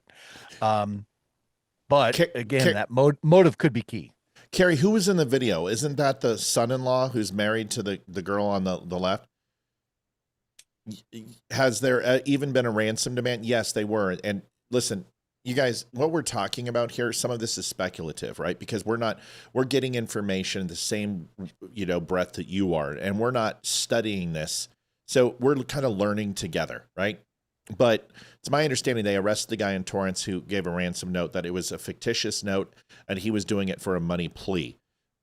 The video itself, if I'm not mistaken, that's Virginia's other daughter, and then the son-in-law was on the other side. Am I wrong? Somebody let me know. My take is one family member is trying to get to Savannah to cough up her money, looking at the occupations of the sister and brother-in-law. Right, so I was right. It was sister and brother-in-law. Yeah, that's what I'm saying. I didn't say son. But Carrie says no. Carrie, what is it then? Carrie, don't give me monosyllabic answers. Get some detail in there, girl. Come on now. No. She says no. Don't make me drag it out of you. Don't make me get over there and beat. I swear I'll drag you out of your house and rip down your ring camera. Don't make me stop this car. Don't make me. All right. We're getting to it. Carrie's going to let us know. My understanding was that was Samantha's brother in that video. Okay. All right. So either way, once again, that guy, if I'm the FBI, I'm not putting him in. Once again, misinformation. So the son-in-law dropped her off. That's my understanding. Just him. Is that correct? Okay. That was the son in the picture. He just put his own video. Okay, good. Okay, that's the son. I'm not accusing anybody. I'm just saying he doesn't look good. He looks, maybe he's pissed. Maybe he deals with things differently. But if I'm FBI, not that I'm a hostage negotiator, I don't know, but I slept at a Holiday Inn. I'm not putting him in there. I'm putting Samantha in there, and that's who I'm putting on there, to relate to any. If the FBI felt that it was a true hostage situation, I don't know if they do that. Okay, so that's the son. They say the camera was not disabled, but its subscription was lapsed and the reel that it would loop around. Okay, so earlier today they said that the camera was ripped down. 3 kids were in the video. Okay, that's children. Got it. But it is, and I am right that the timeline that the son-in-law was the person who dropped her off. Is that correct? At night, he was the last one to see her alive? Is that correct? And if that's correct, then they went to go get her because she did not show up at church, and that's when they found that the house was broken into, etc. Do I have that all correct? Because I'm looking at the son-in-law. Yep, I'm looking at the son-in-law. I'm apt. If I'm the cops, I am looking right at him. And I'm tracking him. I'm touring him. I'm looking at his computers. I'm looking at texts. I'm looking at everything. All right. Pima County said that. The son is just a retired colonel in United States Air Force and also does not live in Arizona either. Well, that explains it. He's a military guy. He's got okay. They have his car. Okay. Good enough. Let's move on. Holy shit. This is why you got to be careful because people get into this stuff. Like this is like a crime drama for people, and that's why. And that was why I described it as if I were the lead detective. This is how I would go about it, ruling out certain things or trying to acquire evidence in certain ways. And a lot of people already think that way. I mean, a lot of people, can appreciate Sherlock Holmes and Dr. House and that kind of thing. And they know that they can follow some sort of logical process. Yeah. The son-in-law is the number one suspect, in my opinion. Like, he's the last person to see her alive, and that usually is not a good thing. Like, when the cops look at you and go, you were the last person to see her alive. You're like, fuck. Am I the number one suspect? They're like, you're not number 2. I'll tell you that. Right. Nomad says another chair force loser. Listen, Army. It's 1-0 in loser, not 2. Either that or you're a Marine. So make fun of the Air Force all you want, but you should spell loser correctly before you start insulting people. I'm just saying, brother. You're definitely not Navy. We actually have to pass our ASVABs. We don't get chits and waivers on our ASVAB scores. Listen, let's shift gears. Yeah, you looser. You looser. Before you move on. Yeah, go ahead, buddy. Statement. We just heard from another good friend of ours. Chris Martini. He wants to be on the show too. He says he apologizes because he's been so busy. I guess he was supposed to be on the show, but he's dying to be on again with you guys. He loves you guys too. So that'd be awesome. Oh, the big family too. So you got to get him back on. Love it. Yeah, I would love to have him on. That sounds great. We were talking in the beginning about this story about how the great things that Trump has done. And I hate to give my friend a plug, but he did the film about Trump, The Man You Don't Know, and there's so many great examples of like great things that Trump has done in the past before he was president, during presidency, that a lot of people don't know. So that's just anyway. I just want to get my buddy. I would love to have him one on. Amazing American, let me tell you. You are, dude. I would love to have him on. I would love to show his film if he can give us permission to do so. We can make a night out of it too. Let's do that. Mel says the guy who just said looser must be from the Leering Center. See, we're having fun. Nomad, don't take it personal. We bust balls here. All right, gay man is wondering when he's not allowed to be gay anymore under Donald Trump because he was told all of his rights were going to be taken away. He's a little confused, and he has some questions. Watch this. Another wonderful day as a gay man under the Trump administration, and I haven't lost any rights. In fact, it's been 1 year since Donald Trump has been president, and all my rights that were supposedly going to get taken away haven't lost. So my question is, when are my rights going to get taken away? Because I'm sick of working. I'm sick of getting up every day at like 6:30 and going to work. I wish the liberals were correct about something, but they're not correct about anything. Liberals have harassed the gay community for the last year if you voted for Donald Trump by calling us every single name in the book. You're voting against your community. You're racist. You're transphobic. You're homophobic. Only because we voted for Donald Trump. And they've been screaming, you're going to lose your rights. You're going to go to a concentration camp. You won't be able to get married. You won't be able to work. None of that happened. So why do you fearmonger people? Because it fits your narrative and you really think that people want to believe anything the Liberal Party has to say? Honestly, and the crazy thing about the whole situation is every time we ask you, what rights did we lose? They're like, well, he took away trans rights when he didn't take away trans rights. He just...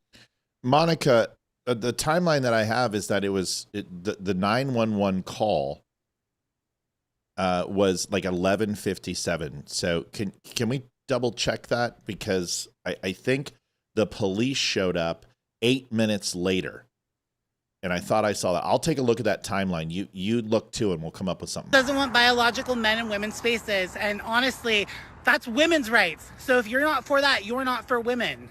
So honestly, when are my rights going to get taken away? Because I have been waiting a year. You know, like I said earlier, I'm tired of working. You know, I want to be sent to this concentration camp with all the gays, because honestly, it sounds fun. So if you can genuinely let me know what rights I've lost, I would love to hear it, but you won't, because you just like to fearmonger people, and you love to use my sexual orientation for your political gain. Another wonderful day as a gay man under the Trump administration. Leeroy, as a gay man, do you relate? How do you feel? You know, that first of all, I'm not, but that's okay. I can identify however, it doesn't matter. My bad. My bad. Sorry. The thing is, I've seen more and more messaging from people who have the freedom of thought, right? The ability to logic a couple of pieces of information together and go, oh, I didn't lose any of my freedoms. One of the people that I follow, who I absolutely adore, and I encourage everyone to follow her, is Ariel. I'm going to mispronounce this, and I'm sorry. Ariel Scarcella, and who's this amazing lesbian who is just, but she paints it in the exact same way that this gentleman just did. Like, she's not lost any rights. She makes the claim that, you know, hey, biological sex is not, you know, bigotry. Just an amazing post. And for guys like this, or for anybody, right? I think it's logical for anybody. Doesn't matter what your orientation, what you look like, what religion you practice. I don't care. If you examine this administration from the perspective of what rights have I lost, and what rights was I told I was going to lose from the left, then you come to one hard conclusion, that it was all smoke and mirrors. We want Barry's thoughts on this, because it's a funny video. Quickly, I got the timeline here. Nancy travels to locals' family's home at 5:32 p.m. on January 31st. 9:48, family drops Nancy off at home. Nancy Guthrie. Okay. Once again, listen, you guys know me. I will tell you, I don't know a lot about this. We're talking about it. Here's my original thoughts. It doesn't mean that everything I'm saying is correct, or that I'm pretending that it is. I'm just telling you what I've heard, and we're going to work on this together. At 9:50 p.m., so my time's fairly accurate. 9:50 p.m., garage door closes. Says family drops Nancy off at home, and garage door opens at 9:48. My understanding was it was the son-in-law that dropped her off alone. Here it says family. You guys, maybe there's new information. Here's where the rubber meets the road. February 1st, 1:47 a.m., doorbell cameras disconnect. 2:12 a.m., software detects a person on camera. No video available, no subscription. 2:28 a.m., pacemaker app shows disconnected from the phone. 11:56 a.m., family checks on Nancy. 12:03 p.m., 911 call. Okay, so someone said it wasn't the morning, it was the afternoon. I'm sorry, I was 4 minutes off. I apologize. I'm so sorry. Yes, it was 11:56 a.m. in the morning, when the sun was almost at its ecliptic. Yes, sorry, my bad. 4 minutes off. Then at 12:03, 911 called to the PCSD, and then at 12:15 p.m., patrol arrives. So it was a 7-minute window between phone call and family checks on Nancy. What makes me concerned more than anything is the disconnect of the pacemaker from the phone. That's scary. Anyway, that's where we're at. Barry, your comments on all the rights being taken away from pretty much everybody but white people. I mean, that's what they said was going to happen. I love seeing. I mean, I guess I'm not trying to be funny. I didn't realize. I thought I would have said girl, but I guess that's a guy. But whoever, if it's a him or a guy, whatever, I think it's a guy, I guess, right? But anyway, I love. We don't see gender on this show, and we don't assume people's genders. I don't know what I was saying there. Yes. I don't want to make fun of them, because what they were saying was really great. I love seeing a group who supposedly Trump hates or discriminates, when somebody from that group comes out and say, I don't see it. It's not happening. Trump is doing great for me and for the country. Is like, these are lies that you're hearing about. He's doing things against the gay community, whether it's the black community. When you have people from the black community come out and say, hey, I love Trump. He's doing great. It's like, yeah, it's like I love when you see somebody from the black community say, no, having ID to vote is not racist. I have ID. I don't have problems. I don't need you to save me. I'm good. White people, your guilt, release your guilt. Exactly. The great white saviors. Oh my God. They're everywhere, aren't they? Folks, we are at 216.10. We've got about $84 to get to goal. $83.90 to be exact to get to goal. If you have not stopped by the Don't Unfriend Me store, listen, we've got some of the best coffee in the world. Veteran owned, veteran made. We have the best clothes. We have 5-star rating, Diamond Transparency Award. To buy a coffee grinder. Over 250 ratings on our on thedumbshow.com. I will tell you, the stuff that we sell is awesome. Leeroy will tell you he's wearing a hat, he's wearing a shirt. That's from The Dumb Show. It doesn't fade, it doesn't tear, it stays. It's amazing. Go over there and do it. Our coffee's ridiculous. It's actually made from a person who works at an artesian pizza, Italian brick oven, wood-fired restaurant, and also has a winery. And now he's doing coffee. Our good friend Matt sold him his coffee business, and it's my understanding that the coffee that he makes is even better. People are ranting and raving. We also have expanded into not just 12-ounce bags. We have 2-pound bags and 5-pound bags, and shipping is capped at $15. If you buy a 5-pound bag, $15. You buy 2 5-pound bags, it's $15. Go over, take a look. Good prices. Remember, gourmet coffee at grocery store prices. You will not be... There's one thing you buy on our show. Coffee is always going to be something that you love. And our hoodies are pretty awesome too. Go take a look. And let's get to that donation. Here is another video. The black pillars are dead. You guys know about the black pill, right? There's the red pill. Those are the people who are waking up about Israel and how they control the world. And the black pillars hate everything Trump is doing. The whole world's going to end. Life sucks. There's no end in sight of this. The Nick Fuentes, the Stu Peters people, the black pillars are starting to die because when we look at Donald Trump's numbers, they're pretty effing good. And the quarterly projections are pretty incredible. Listen to this. So how much power, and we're talking about influence here, do they have on the GOP, especially over the long run? Yeah, over the long run. That's what I think is so important here. And it's not just about Donald Trump. It's about the Make America movement. Again, that's what we're talking about, Make America Great Again movement, and it is as powerful as it has ever been, because I want you to take a look here. GOP who view MAGA favorably. 2 years ago when Donald Trump was running for term number 2, it was 74%. Today, look at this. It's 78% of Republicans who view the Make America Great Again movement favorably. So we're talking about something that, in my opinion, will very much be able to outlast Donald Trump. Trump is in term number 2. He can't run for a term number 3. But the bottom line is this. What he brought into the GOP looks like it's going to last long beyond him. It's a very populist movement. I am curious because J.D. Vance would then be the next standard bearer of this movement. Where is the GOP on how they feel about him? Yeah, okay. So, obviously J.D. Vance, the Vice President of the United States, at this point looks like a favorite for the Republican nomination come 2028. And one of the reasons why he looks like a favorite is because the Republican base loves J.D. Vance. What are we talking about here? Someone who really represents the Make America Great Again movement. This is somebody a year ago, his favorable rating among Republicans, 81%. Latest Marquette University Law School poll, look at this. 84%. 84%. So if anything, his favorable rating is somewhat up from where it was a year ago after a year of Trump. And of course, that matches what we see when it comes to MAGA, right? It matches what we see coming to MAGA, whereby it was 74 and now it's 78%. If anything, MAGA's grip on the GOP, and it seems like the next in line to be the next standard bearer of MAGA, both of them, their favorable ratings are actually up after a year of Donald Trump's second. It's interesting. The question is, who's the VP going to be? Right. Who's the Rubio? VP? Go ahead. Rubio. Rubio? I don't know. I don't know. Vivek? It seems God, no. Vivek. Fuck, no, dude. Vivek's dead. He's fucking shit. He's black pill. Not in Ohio, he's not. Yeah, he is. He's doing horribly. What are you talking about?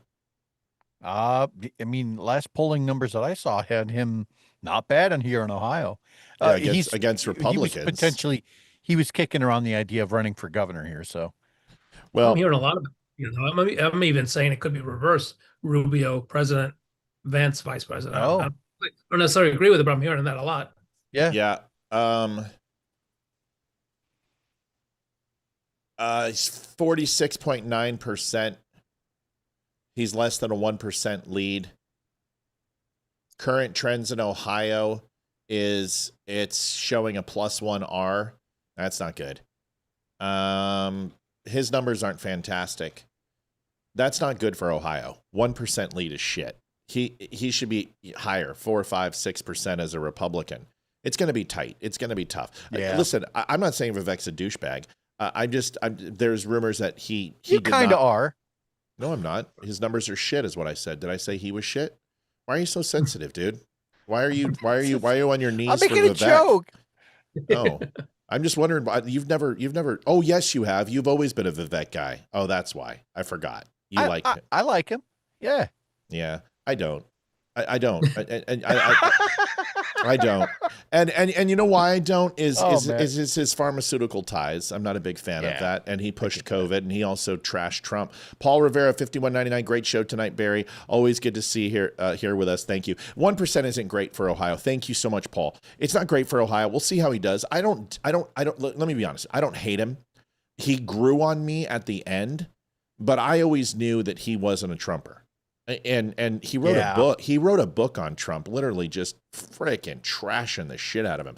But I hope he wins. No, and you raise a really good point with somebody who has so many ties. Mel Lowe donated $46.84. Says thanks, Barry and Leeroy. You've got it, Mel. You raise a really good point with somebody who has so many ties to the pharmaceutical industry. Oftentimes when people get into some high-level political position with those kinds of ties, though, their net worth might go from, $5 million one year to $50 million the next year. And you have to start kind of putting two and two together. I think a lot of Ilhan Omar, she's kind of going through that right now. Yeah. Well, and considering that his mother was you raised a good point. His mother was on the board that went ahead and sold that and did that Ponzi scheme with the overall test reports that he did for the medicine. I did a show on this. Listen, I know you like him.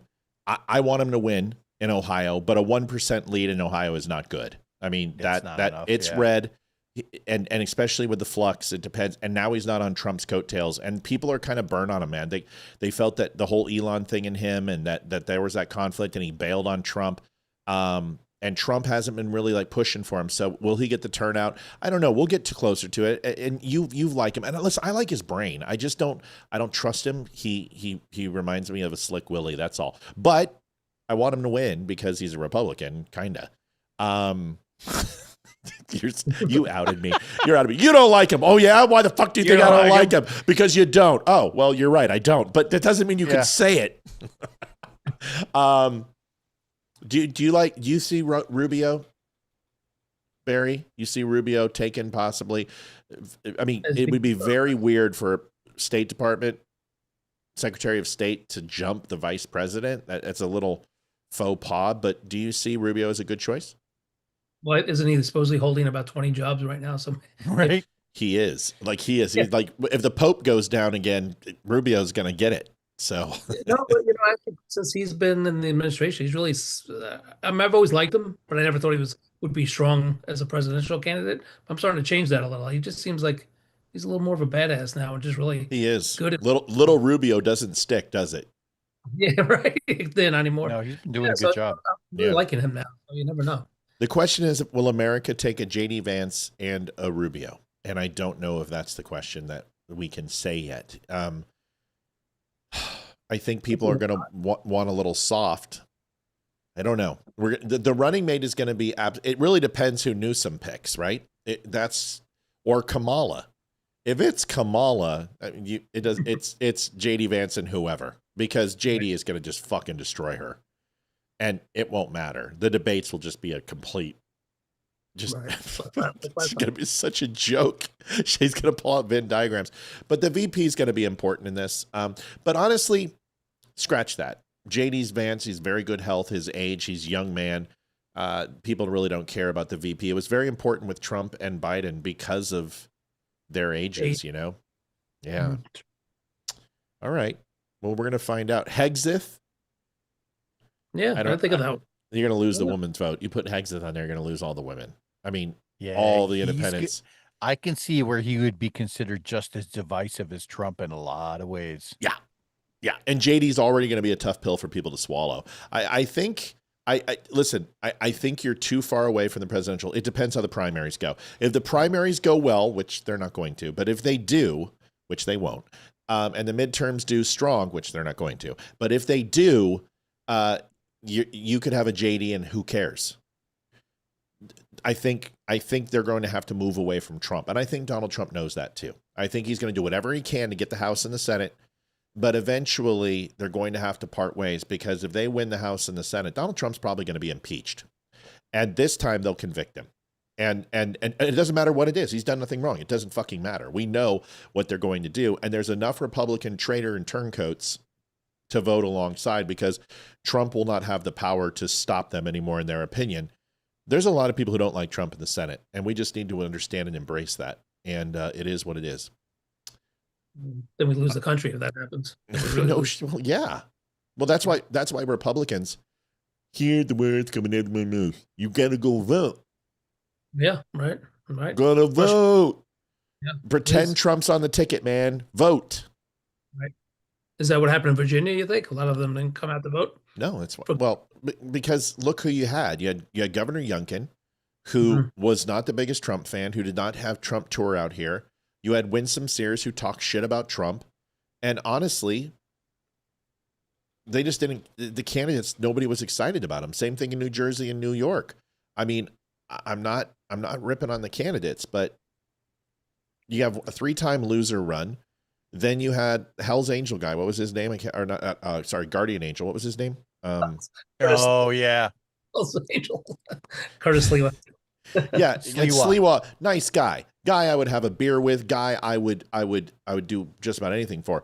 But dude, I mean, come on, man. I mean, just a little too much. And then you had Winsome Sears that couldn't put a sentence together until the last 30 days of the campaign. So Virginia's screwed. We're in deep trouble. I'd rather live in New York right now, if that tells you anything. So. Hey, I have something important to say. Yeah. My mother-in-law, Diane, is watching. Everybody say hello to my mother-in-law. She's Hi, very Diana. cool. Diana. Hello. How are you, Diana? Nice for the tune in. Thank you, Diane. Wonderful. Yeah, sorry, I had to get that in. No, you'd never be sorry. This is your show too. We love you here. I hear Leeroy likes Newscomb. God, Lord. So that's one of my fellow mess members. I was deployed with that guy. He's breaking my balls on the air. That's why I sent that response. That's funny. I respect it. Here is oh my God, just we can't say homeless anymore. They are I forget the new term. Unhoused individuals. That's right. Fucking liberals. Listen, you liberals, and changing vocabulary so you can go ahead and change the narrative. Listen to this person. This is an elected representative. Enjoy this. Is our democratic institutions and how damn it. corrupt That's the they wrong are. one. And That's I the want wrong every single one. person inside of the Epstein files, including the innocent people, including you, including Elon, including. Hold on. God. Oh my God. What is Oh, a lot of aggression there. Andrew Tate is such a twat. I mean, I can't stand. Kind of looks like a cunt. He is a giant twat. Yeah. I can't stand him. Here it is. I have a lot to say, and I will speak plainly. And you may not like it. I can already tell I don't. I am personally offended by what was presented. Oh, yeah? You didn't like that? What do you think of that one? Huh? On so many different levels. Yeah. responding? Oh, can I tell you real quick? I have to do it.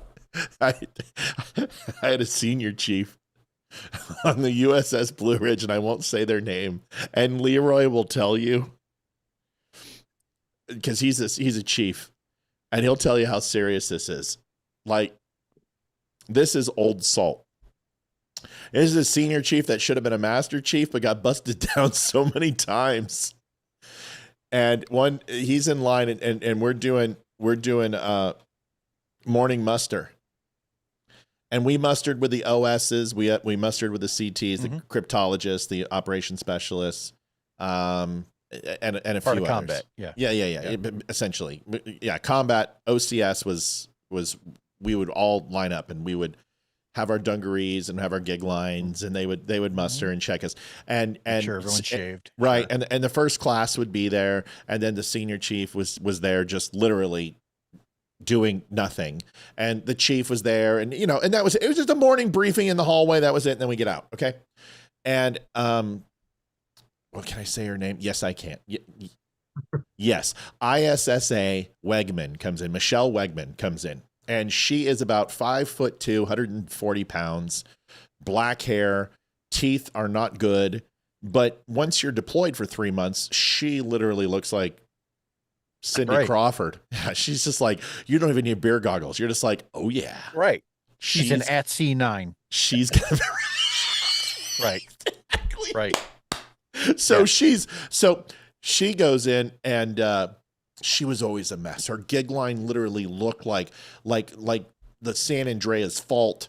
Her shoes looked like pigeon shit was all over them. I mean, Nobody looked at that because they were looking at her button in the dungarees, right? Not yet. So she was a hot mess. And every time, Wegman, get your fucking gig line straight. Wegman, what did you iron your shirt with? A brick? Go back down to berth and get your new shirt. Get your ass back up here. You got 2.5 minutes. It was just, God, this woman never, ever did it right. Not once.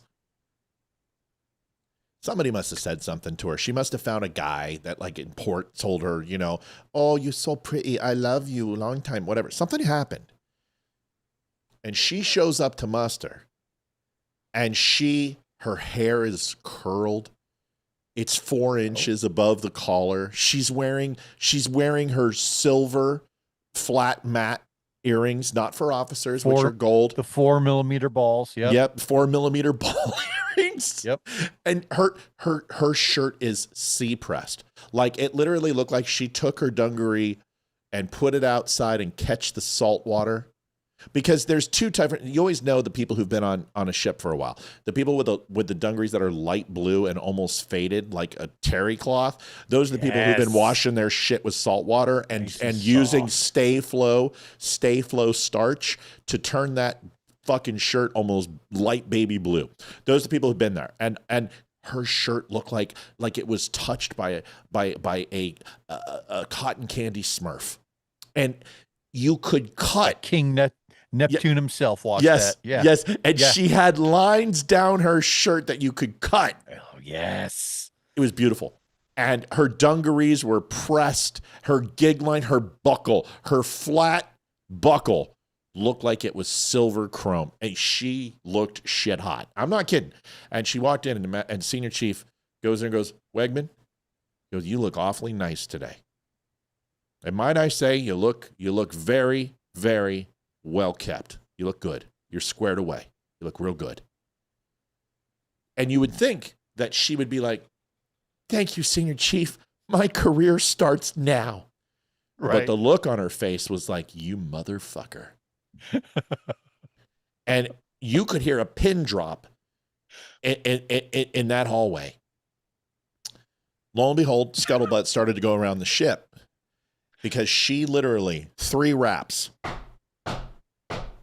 right outside the captain's quarters. Everybody heard it because that was the only door made of wood. The only door in the entire fucking place made of wood is the captain's quarters. And you could hear it all throughout the ship, and everyone knew when somebody was rapping his fucking knuckles on the captain's door. And we're in the jick, and Scuttlebutt's coming in. Wegman just went to Cap. IS-1 jumps up and goes, she didn't fucking come to me. Right. Like, she didn't come to me. And then Chief comes over and goes, IS-1, did she? And then Senior Chief looks at Chief, goes, Chief? She goes, no, she didn't come to me either. And everybody's like, and we're just like keeping our head down, right? Just, I'm going to go make coffee. Somebody's about to get their ass reamed. Yeah. So all we know is that at some point we hear Captain, an aide de camp comes in, low-level LT, and goes from captain and raps on the jick, and you hear Master Chief go, Senior Chief! And everybody is like, Game time. Senior Chief gets up and he sets down his mug, and this is what he says. Oh, fuck. That's all he says. And we hear just literally his ass hairs getting singed. And everyone can hear it. The whole ship is reverberating on the upper deck from Captain lighting up Senior. The next morning at muster, what we found is that Wegman went there and filed a sexual harassment complaint against Senior Chief. And said Senior Chief made sexual advances. What a way to win friends. Made sexual advances to Wegman at muster. And we're all cooked. Like, nobody's going to Bali. We're not making port to Hong Kong. We're going to be deployed for 6 months. Thanks, Wegman. Somebody's going to get a blanket party later. Right, no shore leave. And we also know that Senior was short. Senior was doing on the end of, I think, 22 of his 20. And this was his last tour. I believe he was out very, very close to whenever we returned from what we were doing at the time. I can't remember, but he was short term. I mean, he was done. He was stateside, out processing in Bangor, and he was gone. Like, we're going to Bangor, Washington, going to Bremerton. He would out process and catch a flight home. That's where we were. Next morning at muster, everybody's there. And we're all lined up. And Wegman is there. And she's dialed in yet again. And I don't know what happened to Senior. I wasn't there. But all he did was walk down the line, and he was doing inspection. IS-1 wasn't doing it. Chief wasn't doing it. Senior was doing inspection this morning. Hell yeah. Senior I know what I would say. Senior had never done inspection before in his life. Never seen it. All my time with him, never seen him do it. And Senior walked up and checked everybody up and down. He was like this. Sat. Unsat. Yep. Sat. And he got to Wegman. He goes, Wegman, I heard you had a problem with some of the things I said yesterday. I want to let you know that'll never happen again. And by the way, you got a great fucking pair of tits. I was going to Sat. Unsat. I was going to say, you would be surprised at some of the shit that we... Oh, my God. Everybody, I've got this one kid. Almost pissed myself. Oh my God. We had issues recently. This is about a 2-minute story, so just bear with me, Matt. Yeah. We've been having some muster issues lately where our chief's mess is about 5-6 guys, and but we have 80 enlisted. And so what was happening last several months was that we'd get part of the way through the day and find out, oh, wait, is there somebody missing? Where is this person? First class is, why didn't you let me know? If I don't know about it, then it's a problem I can't fix. So we decided to go a little bit of a more extreme measure for the intel community, because it's just ISs in this unit, which was to say that we started having morning muster. Not everyone appreciated that. So I didn't care. And so we're doing the exact same thing. I'm doing uniform inspections. We're making sure that everyone who is there, right? I'm making sure that you're like, not necessarily gig lines. We're not that high strung, but like if somebody is clearly out of bounds, and some of these guys are.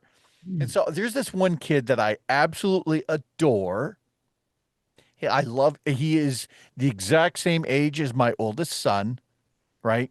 I like him so much that I hired him into our private firm, but he has put on some weight. Oh, shit. And so, and I make no qualms. We do not pull any punches. I'm a chief. I say whatever it comes out, there's no filter, and it's intended that way. Right. And so I'm like, just looking everyone up and down. All right. Anyone missing? Good. We're good. We're all here. First classes. We're good. Yeah. Yep. Okay. Let's walk the line. Make sure everyone's all right. Good. I get to my guy and he's like, just to Matt's point, he's looking a little, all right, man, looks like your shadow has diabetes, man. You got to do something, buddy. You got to I don't know, man. Right. And I just got so much flack. They're like, you can't say that anymore. And I'm like, I kind of did. Yeah. What are they going to do? Senior chief, he's short term. He didn't give a shit. And he got ripped by the captain because the captain doesn't have a choice. And he's like, I'm out. I don't give a shit. And I'm done. Right. It was a masterful moment. But basically what he was saying was, if you thought you were offended before, just wait, because he's old salt. Barry, that's tell everyone exactly what I figured he was going to say too. Something it's just once I said salty senior, you know what he's going to say. This guy literally, you know, he shined Neptune's spear, you know, and he fought the Kraken, and he's slept with many a mermaid. I mean, this guy, he went down to Davy Jones' locker. Was a mermaid. That's right. Barry, tell everyone where they can get your book. We loved having you on tonight. It's always so much fun having you on here, brother. Tell everyone your book, and we would love for you to do that. Yeah, I appreciate it. Just my website, barrymorgenstein.com. Get a signed copy. Yeah, easy to find me. I'm easy to find. I'm on social media, Facebook, Instagram. But if you want to get the book, just go right to my site, go to the store, and it's easy. And I will sign it. Just put in your request, what you want me to write, and I will do that. Now you've got a photo shoot coming up in Virginia, and let people know, because it's not just people travel all over. They come from Pennsylvania, they come from Maryland, they come from DC.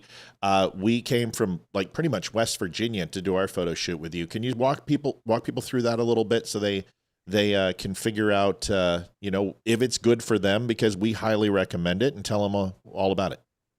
I appreciate it. Yeah, so we come to the DC, Virginia area twice a year. We do a whole weekend. I'm going to be there March 7th and March 8th. We have there's one of those shots from a few times ago. That's a great one. Man, look at that stud.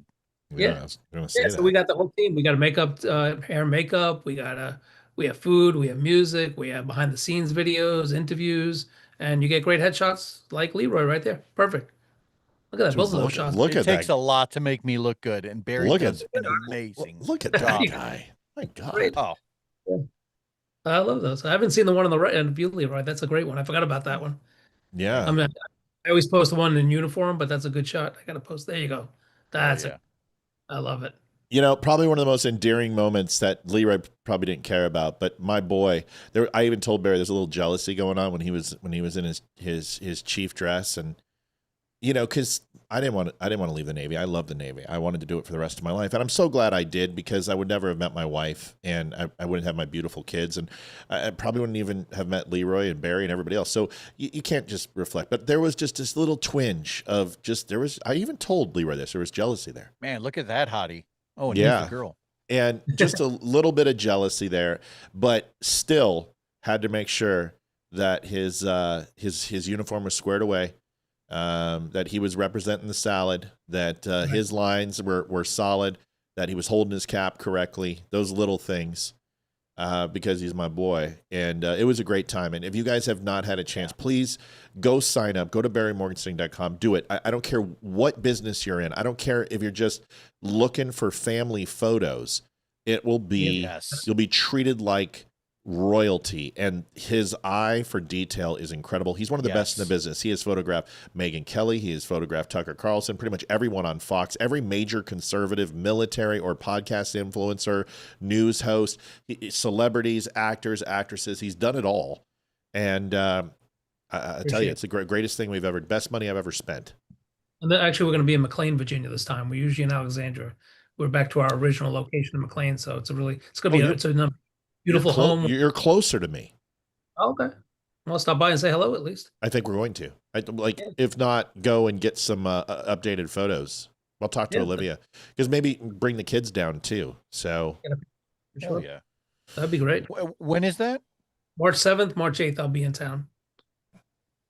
March 7th and 8th. That's right before I go in. Saturday and Sunday weekend. Yeah. Got the whole crew. It's going to be a fun weekend. I'm trying to find out the mileage, because I think McLean is closer to Alexandria. Just real quick, and then we'll let everybody go. We're running late tonight. Miles. Oh, dude, it's 40 minutes away. From where you guys live? Yeah, we're coming down.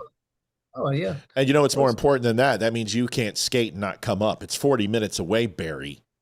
Well, if I do, I got to bring my whole staff with me. I don't think you want that. I don't give a shit. No, no. Listen, we're gonna come down and see you either way. We would love to see you and Shelly and the crew, and then maybe we can book a photo shoot. I wanted to get some nudes done. Folks, thanks for. He's like, no, I don't think so. Thanks for watching the Don't Unfriend Me show. Leeroy, send us out. You got 1 minute, buddy. Just a great show, and it's always a great privilege to have our friend Barry Morgenstein on. If you haven't checked out his website, please do. He's got an amazing book. It is a perfectly chronicled picture book of just every photo that he has taken with all these amazing bands throughout time. And it really is an amazing gift. Beyond that, just a good show. Yeah, and speaking of that, I mean, if you haven't, or if you've ever considered getting headshots done or professional photos, Barry is your guy. He makes everyone look 5 times better than they possibly could on their own. So consider that. And guys, did you see what... Go ahead. No, I said love being with you guys. I appreciate it. Did you see what Ryan Weaver said when he saw that picture of you and I standing next to each other? So funny. I get Ryan is country music guy, veteran. You gotta shoot him. He's a good friend of mine. And honestly, I'm almost willing to You know Ryan very well, yeah. Oh, did you? He also, I photographed him live, actually. I have some amazing live shots of him, yeah. I didn't know this. Down in Orlando during I forget what the weekend's called, the Warrior Weekend. I went down there and I photographed him live. And and Shelley's known him even longer, so they go way back. He bought my book too, which is an honor. He's like, I know he did. I thought that I introduced you to. I had no idea, but you know everybody, so now it just doesn't surprise me. Yeah, because I did his coffee.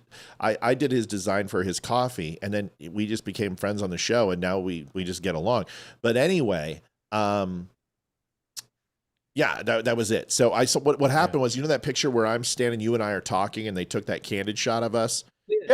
Yeah. Well, Ryan goes on there. He's like, I had no fucking idea how huge Matt is. And most people don't when I'm sitting down, but that picture, it was a good picture. That was like reminded me of like John F. Kennedy and Robert Kennedy. It was just a really good shot. I have it. I'm going to frame it and put it up here in the show. So is it you guys or you and I? It was you and me. Yeah, right. That's what I thought you meant. Okay, yeah, that's a great shot. And Ryan saw it, and Ryan's like, he's like, great shot. I just had no fucking idea Matt was so huge, because like most people don't know until I'm there, and I'm a pretty big kid. But Ryan had no idea, because Ryan's not like this giant guy. Ryan's pretty lean and was a helicopter pilot, so we can't, he's not a big guy. It was kind of funny, but anyway. Yeah, love you, he's buddy. A great guy. Love you, man. Love you. I'm sure there's somebody on the planet that I know that you don't. We'll try to figure that out next show. We'll find it someday. Figure out next show. Have me back, hopefully. Barry, it was good to talk to you. Great seeing you. Give Shelly a big hug and a kiss, and tell her when you come down, she has to be on the show. No, there's no exception. She has to be. We come down there, we'll get her on the show. Trust me. All right, y'all. See you guys tomorrow, Friday night. It's Red Friday. Olivia and I are in the house. Sounds like Jessica Lynch is coming on the show. We know we got Chris Paranto coming. We got Jack and Mandy coming on again. We know T.S. Dixon's coming. We got Damani Felder. We're doing the whole loop. Thank you, Barry. I love you, buddy. Hang tight. See you guys. Love you guys. Peace. Adjusting transmitter. Love you, Leeroy. This is the Don't Unfriend Me show with your hosts, Matt, Leeroy, Amy, and Olivia. Geopolitics, military analysis, and election coverage. Coming to you live on all major social media channels at The Dumb Show. Honest, direct, unfiltered. We can agree, we can disagree. Just don't unfriend me.